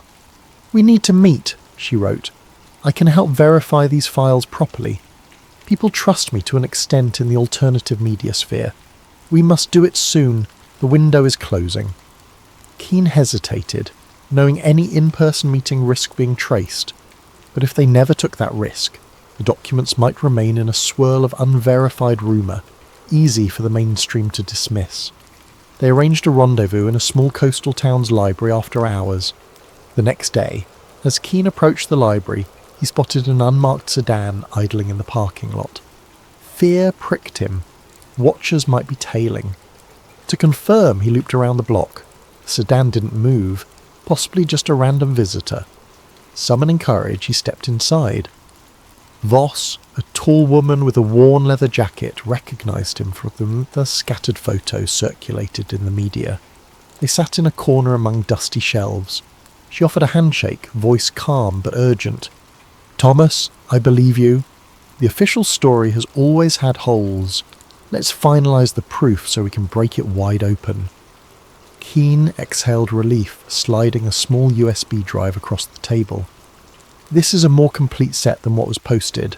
Contains direct memos about the stand-down orders, the deals with defence contractors, the flight path manipulations. Also internal emails referencing the hijackers as assets gone rogue. He paused, tears flickering in his eyes. They used the tragedy for indefinite war, Sarah. They let it happen, or worse, engineered it. Sarah's breath caught. She skimmed a few files on her laptop, eyes widening at references to bank accounts, coded references to Operation Silence. She nodded. This is explosive, but we need a big platform, enough to force coverage. If we just post it on my blog, they'll discredit or block it. We'll get shut down. She explained a plan. Find a mainstream journalist with a rebellious streak, or do a well-publicised live event that too many watchers can't black out entirely. Suddenly, a muffled scuffle at the library entrance startled them. A figure in dark clothes peered in, Keane tensed. Sarah pressed the laptop closed. They ducked behind shelves as footsteps approached, but the library's old caretaker bumbled out, greeting them obliviously. The suspicious figure, glimpsed through the glass, retreated. Possibly a false alarm, possibly a watcher verifying the location. They parted ways quickly, agreeing to meet again in 48 hours near a major city, planning an infiltration of a local news station that might still allow an unfiltered broadcast. Danger soared. If watchers caught wind of their plan, they'd likely come down with lethal force. That evening, Keane received a frantic text from a friend who had once helped him interpret old FA logs. One of our guys is dead. A boat accident. They're picking us off. The message cut short. Keane shuddered. The watchers had begun eliminating secondary sources who could confirm the leak's authenticity. He realised the ephemeral window for truth was closing. On the streets, protests flared up as rumours swirled of official foreknowledge. Some saw it as disrespectful to the memory of the victims. Others believed the truth must come out no matter how painful. The government, for its part, ramped up a rhetorical war on misinformation. Director Shaw delivered a short, ominous address, vowing that domestic agitators spreading baseless conspiracies will be brought to justice. Among the swirling chaos, Sarah discovered partial references in the documents to a deeper archive. The Saturn Files, an intelligence ledger tracking post-attack financial flows from official budgets to clandestine owners. If they found that ledger's location, they could show the money trail behind the war expansions. That might be the final nail in the coffin of the official story. They needed it, but time was short. Thus the manhunt overshadowed all. Helicopters roamed certain highways, random car searches increased, and the populace grew uneasy, sensing the government's fear that the leak might be real. Keane ducked from motel to motel, adopting new disguises. Soon, though, his luck would run out, or he'd have to risk a direct showdown, trusting the thunder of public outrage to keep him alive. Little did he realise, the Watchers were about to tighten the net, deploying a Black Ops team to ensure the leak never reached unstoppable momentum. If Keane couldn't outmaneuver them long enough to break the final evidence, the official illusions would remain intact. If he did, though, the entire structure of post-attack governance might collapse. The next moves would determine everything. The following week saw Thomas Keane evading Watchers by day and collaborating with Sarah Voss by night, each meeting more urgent than the last. They discovered references to the Saturn Files scattered in older CIA memos. Allegedly, it was an encrypted database that meticulously traced the money funneling to defence contractors, oil conglomerates and political campaigns in the immediate weeks after the catastrophic event. If authentic, it would confirm the real motive behind the orchestrated false flag: indefinite war and profiteering. At a safe house borrowed from an old contact of Sarah's, they pored over these hints by lamplight. Among the digital shards was a location clue: a retired NSA facility on the outskirts of a southwestern desert, defunct but rumoured to store old backups. "We find that offline archive," Sarah said. "We can copy the Saturn Files in raw form. That's the smoking gun." Keane nodded, though dread of infiltration weighed on him. Between them, they had minimal resources: a battered car, a few $1,000s in cash, and a handful of laptops. The Watchers, on the other hand, had near limitless means: drones, infiltration teams, access to every camera feed in the nation. But the Watchers didn't fully expect them to attempt a break-in at a presumably abandoned facility, so maybe the element of surprise worked in their favour. Director Eldridge Shaw ramped up the clampdown. The official narrative shaped the public mind. A rogue ex-FBI analyst has unleashed foreign-forged documents aimed at undermining national security. Many believed it, but a growing minority saw government overreach, especially after multiple suspicious accidents claimed the lives of other potential whistleblowers. People asked, if it's so false, why chase and kill so aggressively? In one instance, a known data archivist was found shot in his home, with the press labelling it a botched robbery, ignoring the data archivist's link to the leaked material. On social media, had black dust soared. Some city squares erupted in protest, carrying signs that read "We deserve the truth" or "Stop killing our whistleblowers." The Watchers responded by intensifying arrests, calling them rioters. Keane tried to remain focused. He realised that if the Saturn Files were real, it might show direct bank transfers from major corporate boards into the pockets of certain officials, all tied to legislation passing huge war budgets after the false flag. That would upend the entire post-attack establishment. "No wonder they're stopping at nothing," Sarah murmured. Securing fake IDs, they travelled cross-country by back roads. Each motel they used for a single night, paying cash. They dodged major highways, suspecting license plate readers. The Watchers likely guessed their aim was to expose more data, but might not know the exact target. Meanwhile, the tension between them soared. The climate was near police state. Newscasts repeated that the domestic terrorist Thomas Keane must be turned in. Civilians were promised big rewards for tips, Billboards with Keen's face popped up along highways. He wore a baseball cap and used tinted glasses. But each day was a dice roll. A near encounter. On a lonely stretch, a black SUV sped behind them. They recognized the pattern. Sarah swerved onto a side route, forging through a small farmland path. The watchers gave chase.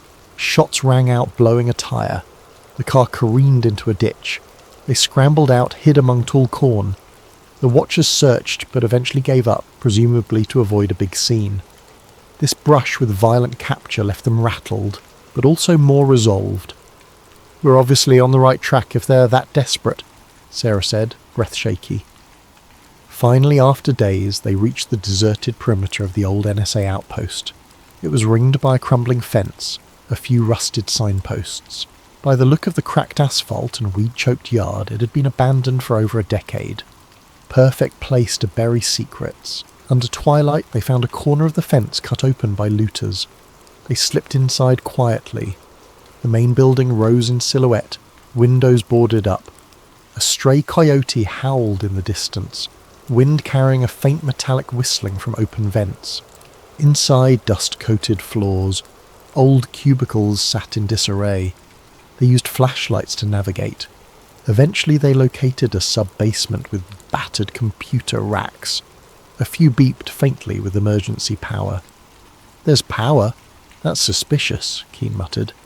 Indeed, it suggested the watchers might still be pulling some data from here. They approached a locked door labelled Server Vault Archive 6. With Sarah's phone, they scanned a partial code from the documents, generating a bypass sequence that might override older system locks. After multiple tries, a green light flickered. The vault door clunked open.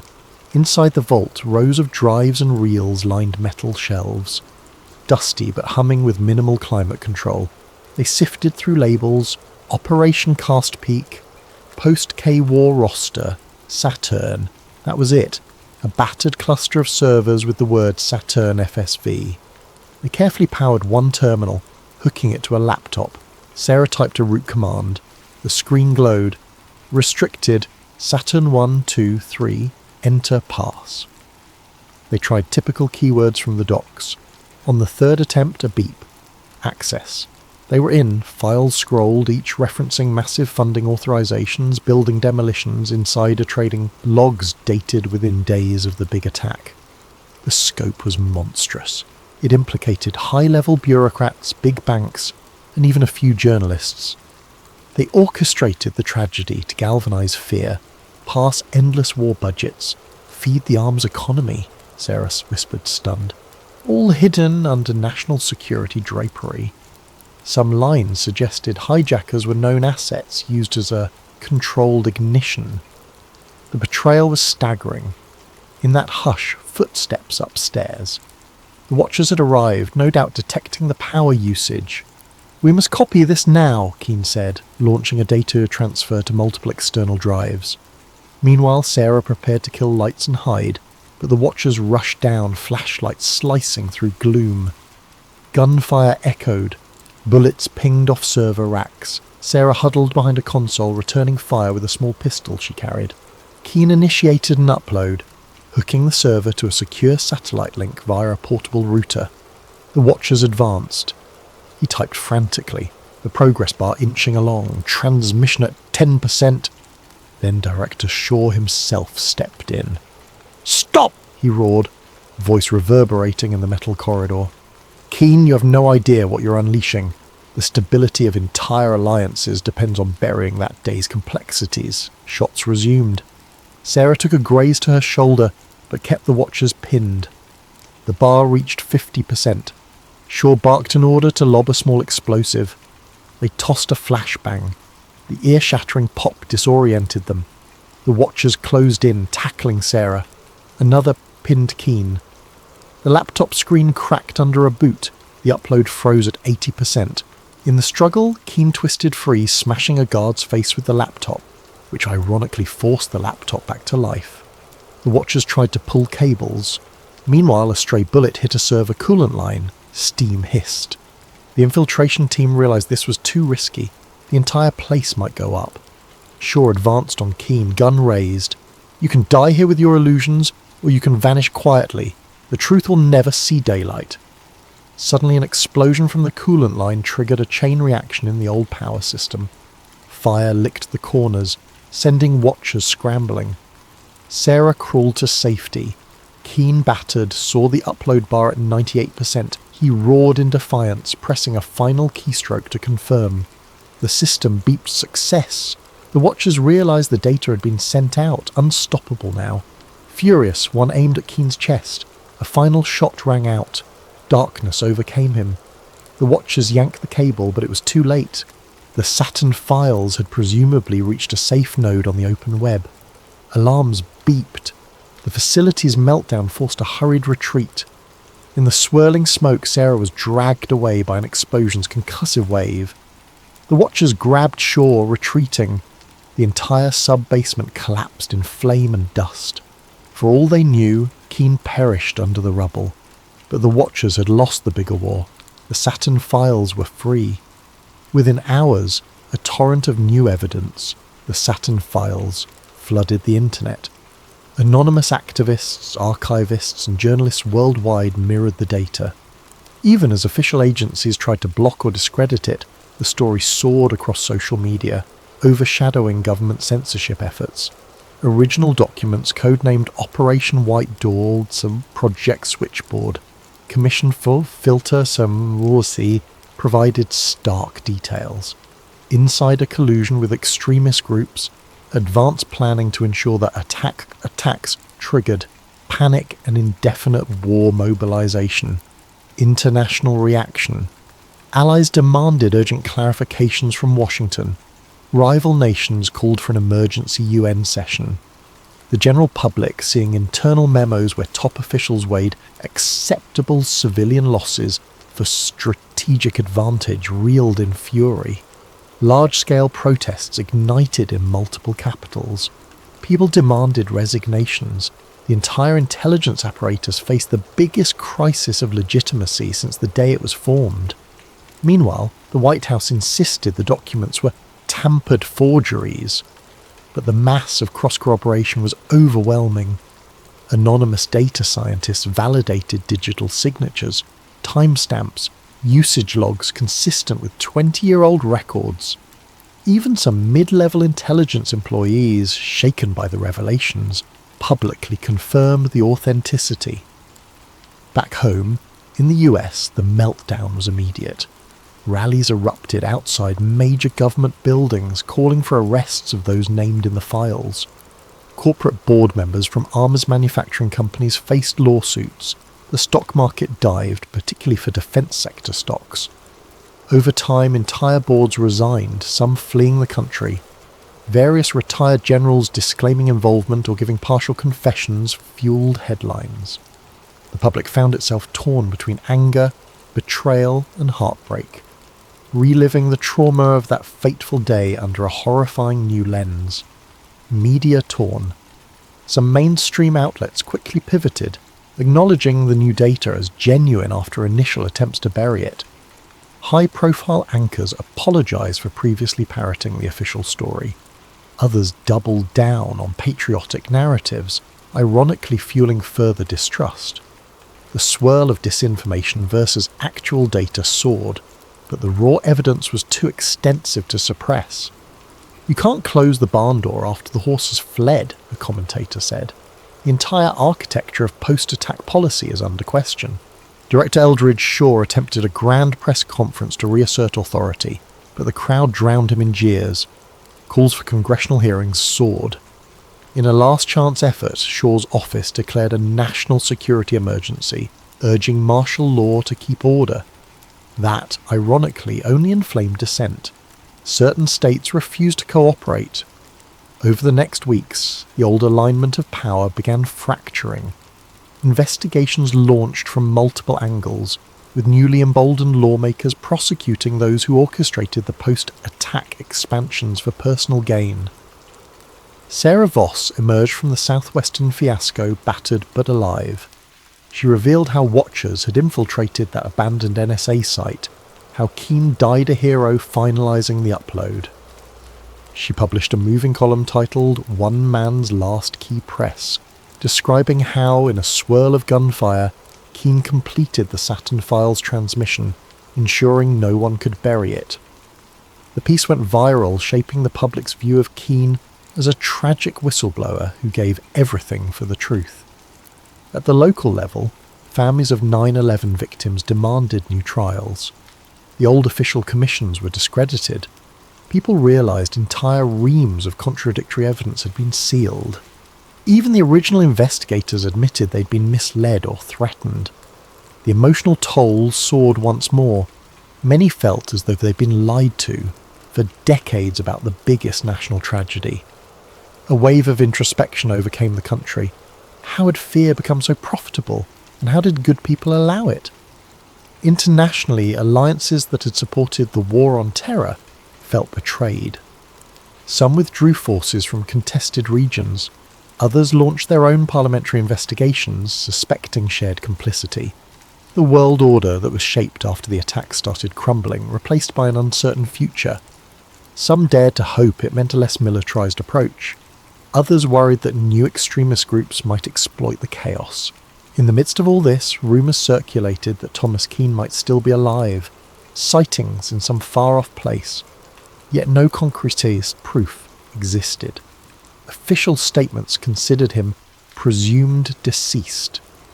If he survived, he might have chosen the anonymity of an unknown identity, having done what he set out to do. 6 months later, a massive Senate hearing convened. Top officials were subpoenaed. The public watched enthralled as ex-generals, ex-CEOs, and ex-administration figures from 20 years prior faced grilling. Some invoked national security, others pled the fifth, while a few confessed partial roles. Indictments followed, though not all ended in convictions. The system was too vast, too intricately rigged. Yet the symbolic effect was undeniable. Never again would the official story be accepted unchallenged. At the same time, Sarah Voss launched an independent media platform broadcasting daily updates on the False Skies Inquiry. People from across the spectrum contributed testimonies, documents, or personal stories of how they'd suspect hush-ups. Freed from blacklists, she soared as a public figure, championing the cause of government accountability. A year after the Saturn Files meltdown, a new memorial was erected near the site of the original 9/11 tragedy. A statue depicting a single figure pressing a key, a reflection of Keane's final act. The inscription read, "They took truth from us in the shadows, he brought it back in the light." Visitors left flowers, some seeking solace that the realm of power had at least partially been unmasked. Epilogue. In a quiet coastal town, a fisherman swore he recognised a man from a circulated photo. Older, hair bleached by salt and sun, eyes weighed with sadness. The man told him he used to work for the government, but no more. He spoke of illusions and the cost of unveiling them. Then he vanished at sunrise, leaving only a single battered flash drive behind. If it was Thomas Keane, he apparently chose a wandering fate, letting the world handle the legacy of his bombshell leak. Public trust in large institutions remained shaken. Some remained furious, others hopeful that a new transparency might arise. In the corners of the internet, conspiracy watchers debate if the watchers still exist, planning new false flags. But for now, the greatest deception in modern times has been laid bare. The name Black Dust stands as a testament to the unstoppable power of truth once it's unleashed. In the hush that follows, the final note, they used fear to shape the world, but one day fear lost. The truth soared free, and the illusions that once cloaked the skies were shattered in a single day.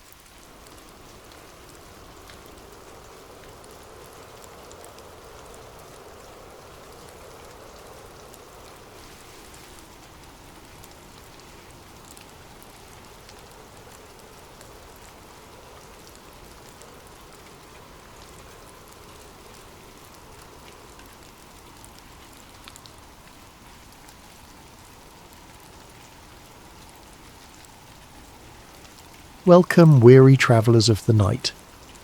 Before we begin our journey into the shadows of memory and forgotten sins, tell me, how was your day? What time is it where you are in this vast sleeping world?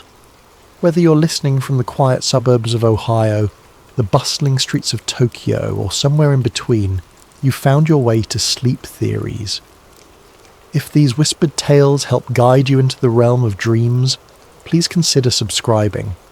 We have many more secrets to uncover together. Now, settle in. Close your eyes.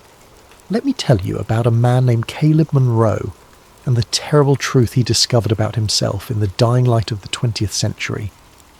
The first time I blacked out, I was standing in the produce aisle with blood on my collar. I remember reaching for apples, the red ones, Gala, I think, when the world tilted sideways like someone had pulled the plug on reality. One moment I was comparing fruit. The next I was staring at my reflection in the polished surface of a refrigerated case, watching crimson droplets fall from my shirt onto the linoleum below. The blood wasn't mine. I checked my hands, my arms, ran my tongue along my lips, tasting for copper. Nothing. But there it was, dark and fresh against the white cotton of my polo shirt. 3 drops that hadn't been there when I'd walked into Harris Teeter 20 minutes earlier. The produce manager, a kid maybe 19 with acne scars and worried eyes, was asking if I was okay. I nodded, mumbled something about a nosebleed, and left without buying anything. The automatic doors whispered shut behind me, and I stood in the parking lot trying to remember what had happened in those missing minutes. I couldn't. That was October 15th, 1998, a Thursday. I remember because I'd taken the afternoon off from my job at the insurance company to run errands before Sarah got home. Normal, suburban, forgettable Thursday afternoon things. Groceries, dry cleaning, oil change. The second time it happened, I heard a voice say, "The moon is full in Shanghai." I was in my kitchen making coffee before the morning commute. Sarah had already left for her teaching job, and the house held that particular silence of empty rooms and settling wood. The coffee maker was gurgling, steam rising from the carafe when I heard it. Not from the radio, not from outside, but from somewhere much closer, as if someone had whispered directly into my ear. "The moon is full in Shanghai." 5 words that meant nothing to me, spoken in a voice I didn't recognise but somehow knew. A woman's voice, soft and precise, with just a hint of an accent I couldn't place. The moment I heard it, my body went rigid, my muscles locked. The coffee mug slipped from my hand and shattered against the kitchen tiles. Then, darkness. When I woke up, I was sitting in my car in a Denny's parking lot outside Richmond, Virginia. My hands were gripping the steering wheel so tight my knuckles had gone white. The dashboard clock read 11:47 p.m. I'd lost 16 hours. The drive home took 2 hours. I called in sick the next day and told Sarah I'd had food poisoning. She believed me because I looked like hell.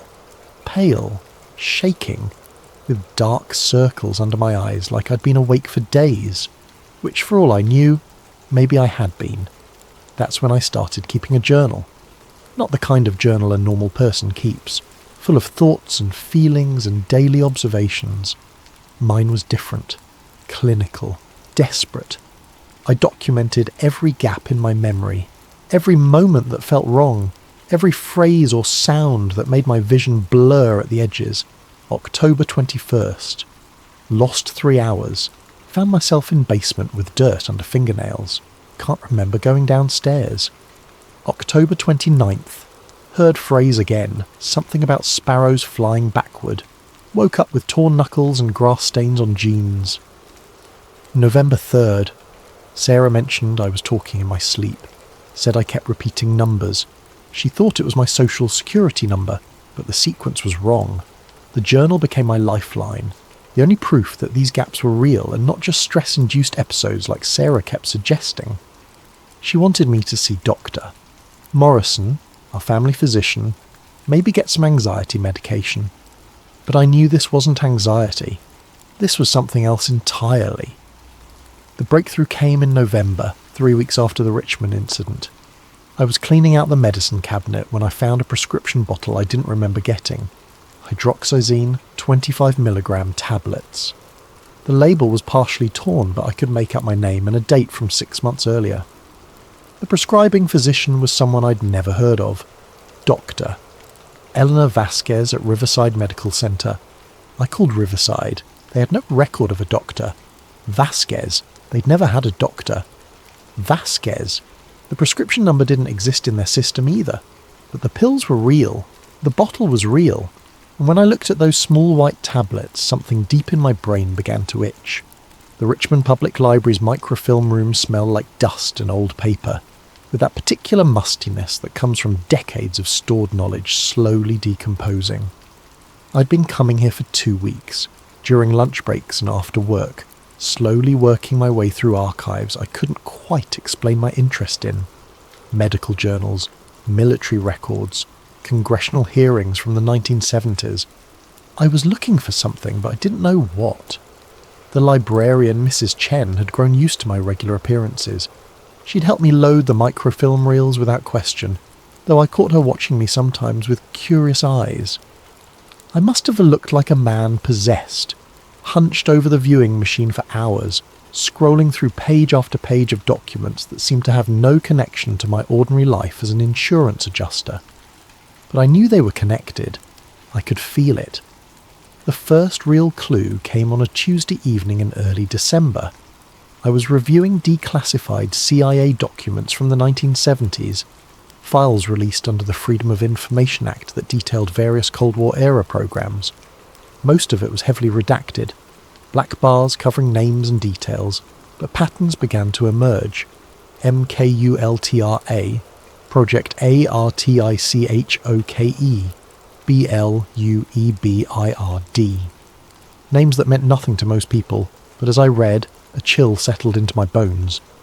Mind control experiments, psychological conditioning, LSD administered without consent, electroshock therapy used not to heal, but to break down and rebuild human consciousness. Then I found it. A single line in a budget document from 1976, mostly obscured but still partially legible.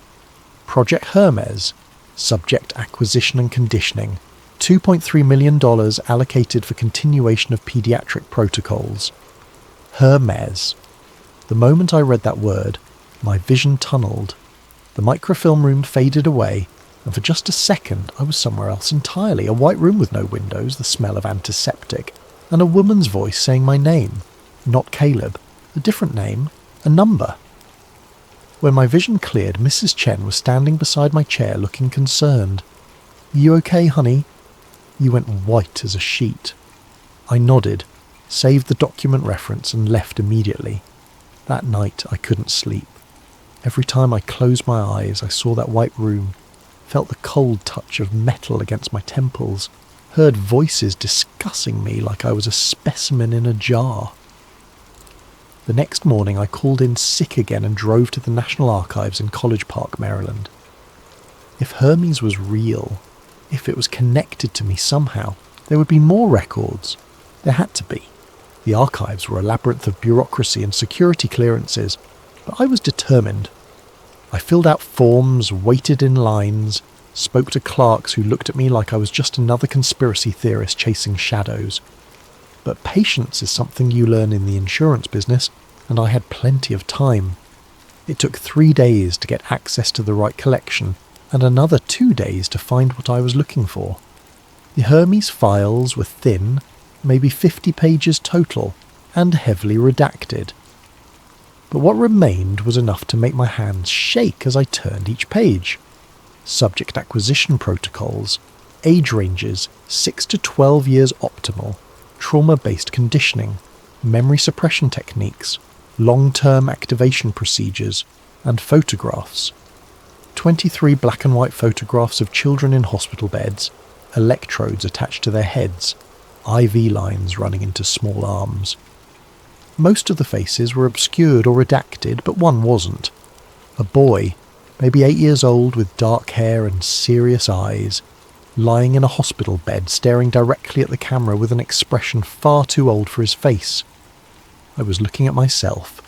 The file number was visible at the bottom of the photograph, M17-410. Status: dormant. The memories came back in pieces, like a jigsaw puzzle assembled by someone with shaking hands. I would be driving to work, stopped at a red light, when suddenly I'd smell antiseptic and hear the low hum of electrical equipment. Or I'd be watching television, and the sound of the channel changing would trigger a flash of white coats and clipboards. The clearest memory surfaced on a Saturday morning while I was shaving. I was running the razor along my jaw when I caught sight of my eyes in the mirror, not looking at them, but really seeing them for the first time in months. There was something wrong with my reflection, something I couldn't quite name. Then it hit me. Those weren't my eyes looking back. They were the eyes of that 8-year-old boy in the photograph, aged 30 years but somehow unchanged. The same careful blankness, the same guarded distance. The razor fell from my hand and clattered into the sink. I was in the white room. It was always the white room. The woman with red lipstick was there, sitting in a chair beside my bed. She had kind eyes and gentle hands, but when she spoke, her voice carried an authority that made my small body go completely still. "Tell me about the sparrow, Caleb." I knew the answer. I'd been taught the answer through repetition and reward, through pain and sweet relief. The sparrow flies backward when it rains. "Good boy." She made a note on her clipboard. "And what happens when the sparrow flies backward?" I listened for instructions. "That's right. And do you remember listening for instructions?" "No, Mum." "Perfect." The memory dissolved, but others followed. A kaleidoscope of white rooms and medical equipment, of tests and procedures and gentle voices asking me to do terrible things.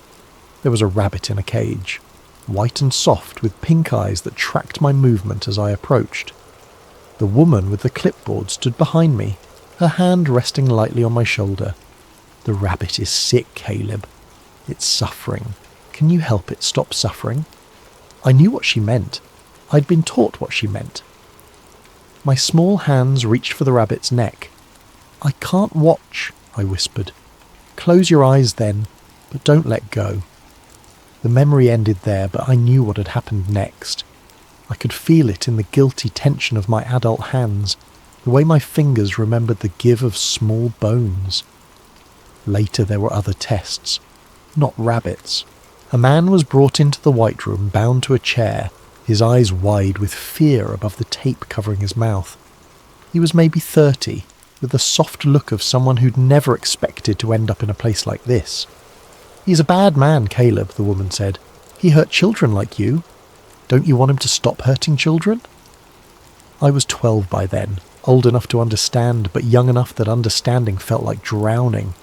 The tools were on the table beside me, cold metal implements I'd been trained to use. "I don't want to," I said. The woman's voice never changed, never lost its patient kindness. "The sparrow flies backward when it rains." My body went rigid, my will dissolved. When I came back to myself, hours later, the man was gone and my hands were clean. I remembered nothing except the woman asking if I was hungry, and how grateful I felt when she brought me a sandwich. I stood in my bathroom for 20 minutes after that memory surfaced, gripping the edges of the sink and trying not to vomit. The face in the mirror was still mine, still 43 years old with greying temples and laugh lines around the eyes. But now I could see what was underneath. A weapon, a tool, a thing that had been built to kill and then forget. I found Lena through a veteran support forum online, though neither of us had served in any war that appeared in history books. Her post was buried deep in a thread about recovered memories and government experiments. Most of the responses were the usual conspiracy theory noise, ramblings about mind control rays and alien abductions that made serious researchers look crazy by association. But Lena's message was different, clinical, specific. Looking for others who were part of Project Hermes, 1970s to 80s, I have documentation, missing time episodes, physical evidence, need to compare notes. I'd been staring at her post for 3 days before I finally sent a private message. What do you say to someone who might be the only other person in the world who understands what you're going through? I think I was part of it too. Can we talk? Her response came within an hour. Burke Lake Park, Virginia. Wednesday, 2 p.m. I'll be feeding ducks near the boat launch. Come alone. Burke Lake was 40 minutes from my house, a quiet suburban park where families brought their children on weekends. It seemed like an odd place for a clandestine meeting, but maybe that was the point. Who would suspect two middle-aged people having a conversation near a duck pond? I recognised her immediately, though I couldn't say why. She was maybe 5 years younger than me, with short grey hair and the kind of careful posture that suggested someone always ready to move quickly. She was scattering breadcrumbs for a group of mallards when I approached. Caleb? I nodded. Lena? She studied my face for a long moment, and I had the unsettling feeling she was looking for something specific. Finally, she seemed satisfied. Let me see your hands. An odd request, but I held them out palm up. She examined them carefully, running one finger along the edge of my left palm. You have the scar, she said. Same place as mine. She showed me her own hand. There, along the edge of her left palm, was a thin white line maybe an inch long. Looking at it, I could suddenly feel my own scar, a mark I'd carried for so long I'd stopped noticing it, explaining it away as a childhood accident I couldn't quite remember. Tracking chip, Lena said matter-of-factly. Passive RFID, probably. They could monitor our locations without us knowing. We walked around the lake while she told me her story. Like me, she'd started having episodes in her 40s. Lost time. Strange dreams. Violent impulses she couldn't explain. Unlike me, she'd had help. A therapist who specialised in trauma recovery and didn't dismiss her memories as fantasy. Dr. Martinez helped me understand that the programming doesn't just go away, she said. It's designed to remain dormant until activated. We were sleeper agents, Caleb. Built-in assets for someone. The CIA? She shook her head. That's what I thought at first. But the more I've researched, the more I think Hermes was something else. A private program, maybe. Or rogue elements within intelligence agencies. People with their own agenda. We found a bench overlooking the water and sat in silence for a few minutes. The normalcy of the setting, children playing on swings, couples walking dogs, teenagers taking selfies by the shore, felt surreal given what we were discussing. Can I show you something? Lena asked.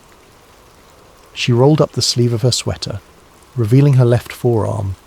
There, burned into the skin in neat block letters, was an alphanumeric code, H4X91. I discovered this 3 months ago, she said.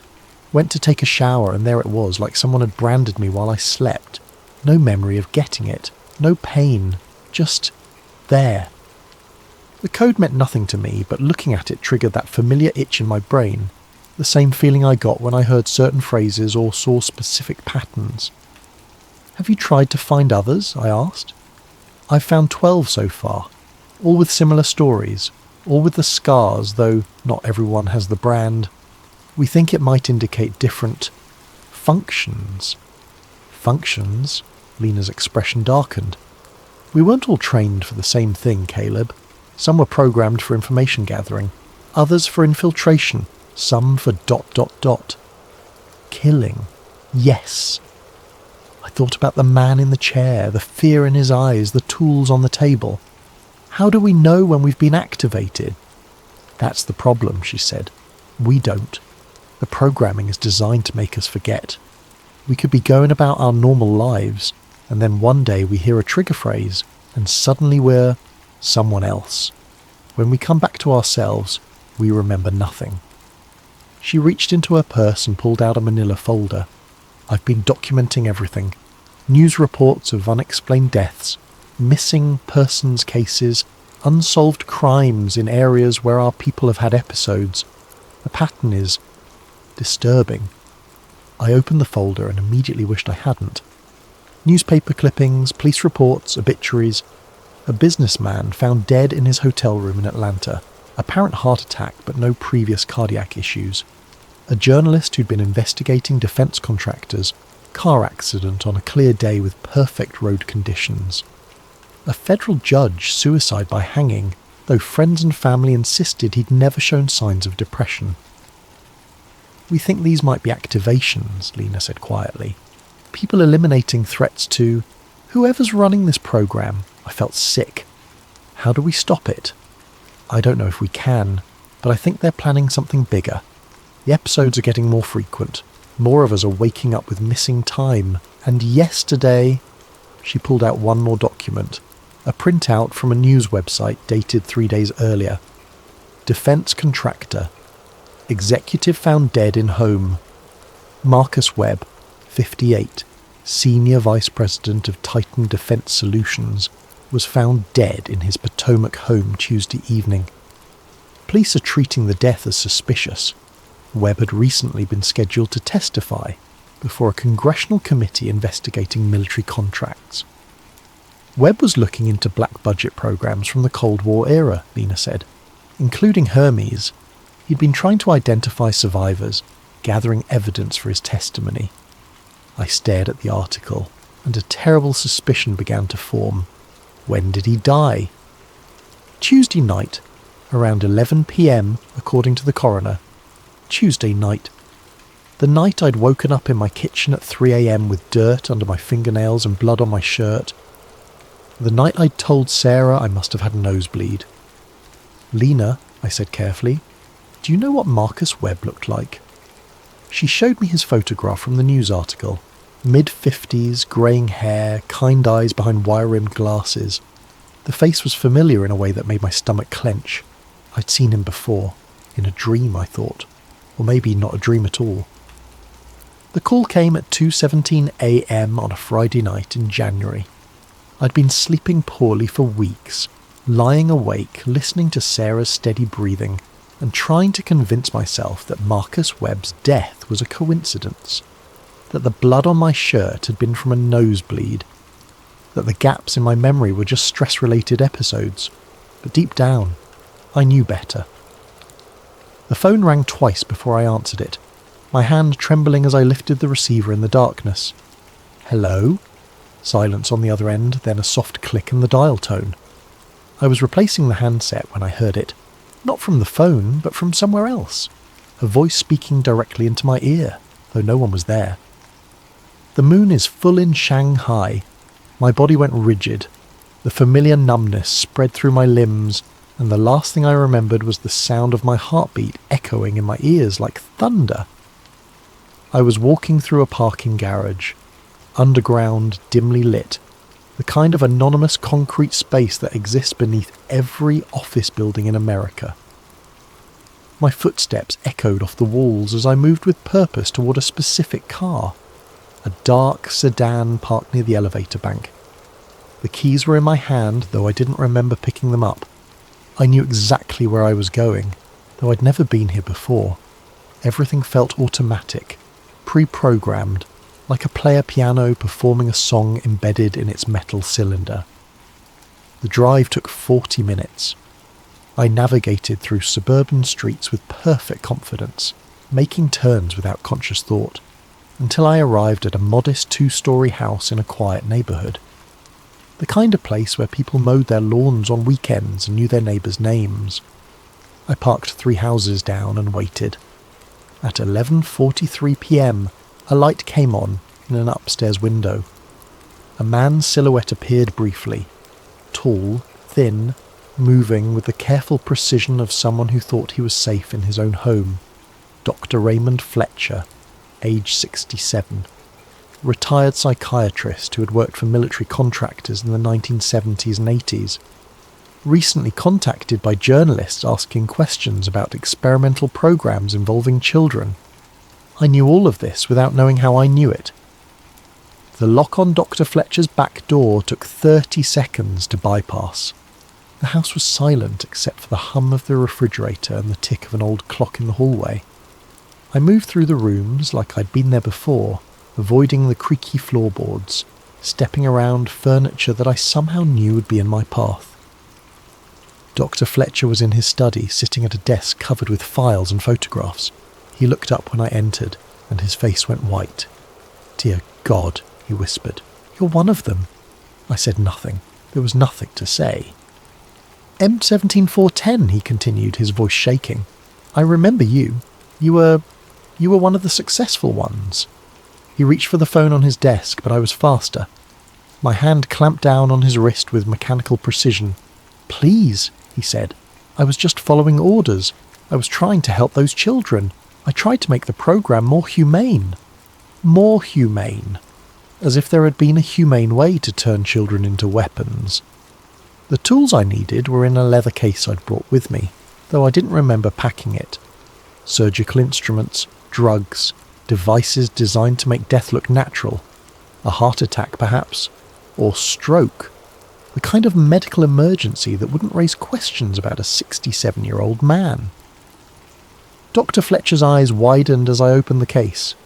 "The activation phrase," he said desperately. "I can tell you the deactivation sequence. You don't have to do this." But I wasn't listening anymore. The programming had taken full control, and Caleb Monroe was just a passenger in his own body, watching through glass as his hands did things he would never choose to do. I woke up in my own bed at 6 a.m, Sarah's alarm clock buzzing insistently on the nightstand. My wife was already up, moving around the bedroom, gathering clothes for her shower.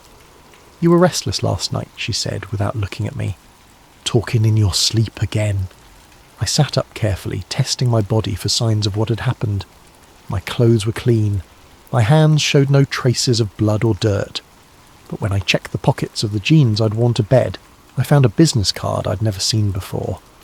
Dr. Raymond Fletcher, Ph.D., Psychiatric Consulting, Arlington, Virginia. The card was slightly bent, as if it had been handled repeatedly.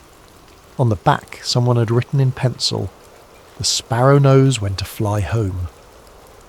I turned on the morning news while Sarah was in the shower, scrolling through local channels until I found what I was looking for. Arlington police are investigating the death of a retired psychiatrist found in his home early this morning. Dr. Raymond Fletcher, 67, appears to have died of natural causes, though the investigation is ongoing. The reporter was standing in front of a modest two-story house that looked exactly like the one from my dream, or my memory. I was no longer sure there was a difference. My phone rang as I was getting dressed for work. The caller ID showed a number I didn't recognise. "Hello?" This time there was no silence. A woman's voice, crisp and professional, spoke immediately. "Subject M17410, status report." The words hit me like a physical blow. I sat down hard on the edge of the bed, the phone trembling in my hand. Who is this? Mission completed successfully. Await further instructions. I don't understand. I don't remember. You're not supposed to remember. That's the point. The woman's voice was patient but firm, like a teacher explaining something obvious to a slow student. Dr. Fletcher was attempting to expose classified information.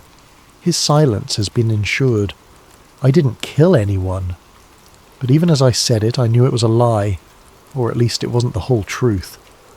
Caleb Monroe didn't kill anyone, the voice agreed. But you're not just Caleb Monroe, are you? You're also M17-410, and M17-410 is very good at his job. The line went dead. I sat on my bed for a long time, staring at the business card in my hand. Dr. Fletcher had tried to warn me, had offered to give me a deactivation sequence. But the programming hadn't allowed me to listen. It had used my body to silence the one person who might have been able to set me free. The worst part wasn't the killing, though that was terrible enough. The worst part was how natural it had felt. The final revelation came through Lena. She called me 2 days after the Fletcher incident, her voice tight with fear and urgency. "They're cleaning house," she said without preamble. 3 of our people died yesterday. Natural causes, according to the authorities, but I know better. I met her at the same park where we'd first spoken, but this time she looked different. Haunted. Her carefully maintained composure had cracked, revealing something raw and desperate underneath. It's an exit protocol, she explained as we walked along the shore of the lake. When a program like Hermes gets too old, too exposed, they eliminate the evidence, all of it. You mean us? I mean us. She handed me a manila folder, thicker than the last one. I found this in my apartment yesterday morning. Someone had been inside while I was gone, left it on my kitchen table. The folder contained what looked like personnel files, 23 documents, each with a photograph and basic information. I recognised some of the faces from Lena's earlier research, middle-aged men and women living ordinary lives, unaware that they were ticking time bombs. My file was third from the top. Subject, M17410, Monroe Caleb James. Status, active specialisation, elimination sanitation trigger. Phrases, redacted. Exit protocol. Authorised exit protocol, I read aloud. What does that mean? Lena turned to a page near the back of the folder. It was a single sheet of paper with official-looking letterhead, though the organisation name was blacked out. Termination procedures. Project Hermes. When operational assets become compromised or unnecessary, the following protocol should be implemented. 1. Asset will receive activation call containing exit phrase 2. Asset will comply with self-termination directive 3. Death will appear consistent with suicide or accidental death 4. All associated documentation will be destroyed. Exit phrase. The tulip field is empty. I stared at the words, feeling that familiar itch in my brain. Even reading the phrase triggered something, a kind of sleepy compliance that made my limbs feel heavy. They're going to kill us, I said. They're going to make us kill ourselves, Lena corrected. Just like they made us kill others. One phone call and we'll walk into traffic or jump from a building or put a gun to our heads, and we'll never even know why. There has to be a way to stop it. Maybe. Dr. Martinez has been working with deprogramming techniques, trying to break down the conditioning, but it takes time, and I don't think we have much left. As if summoned by her words, my cell phone rang. I looked at the caller ID, unknown number.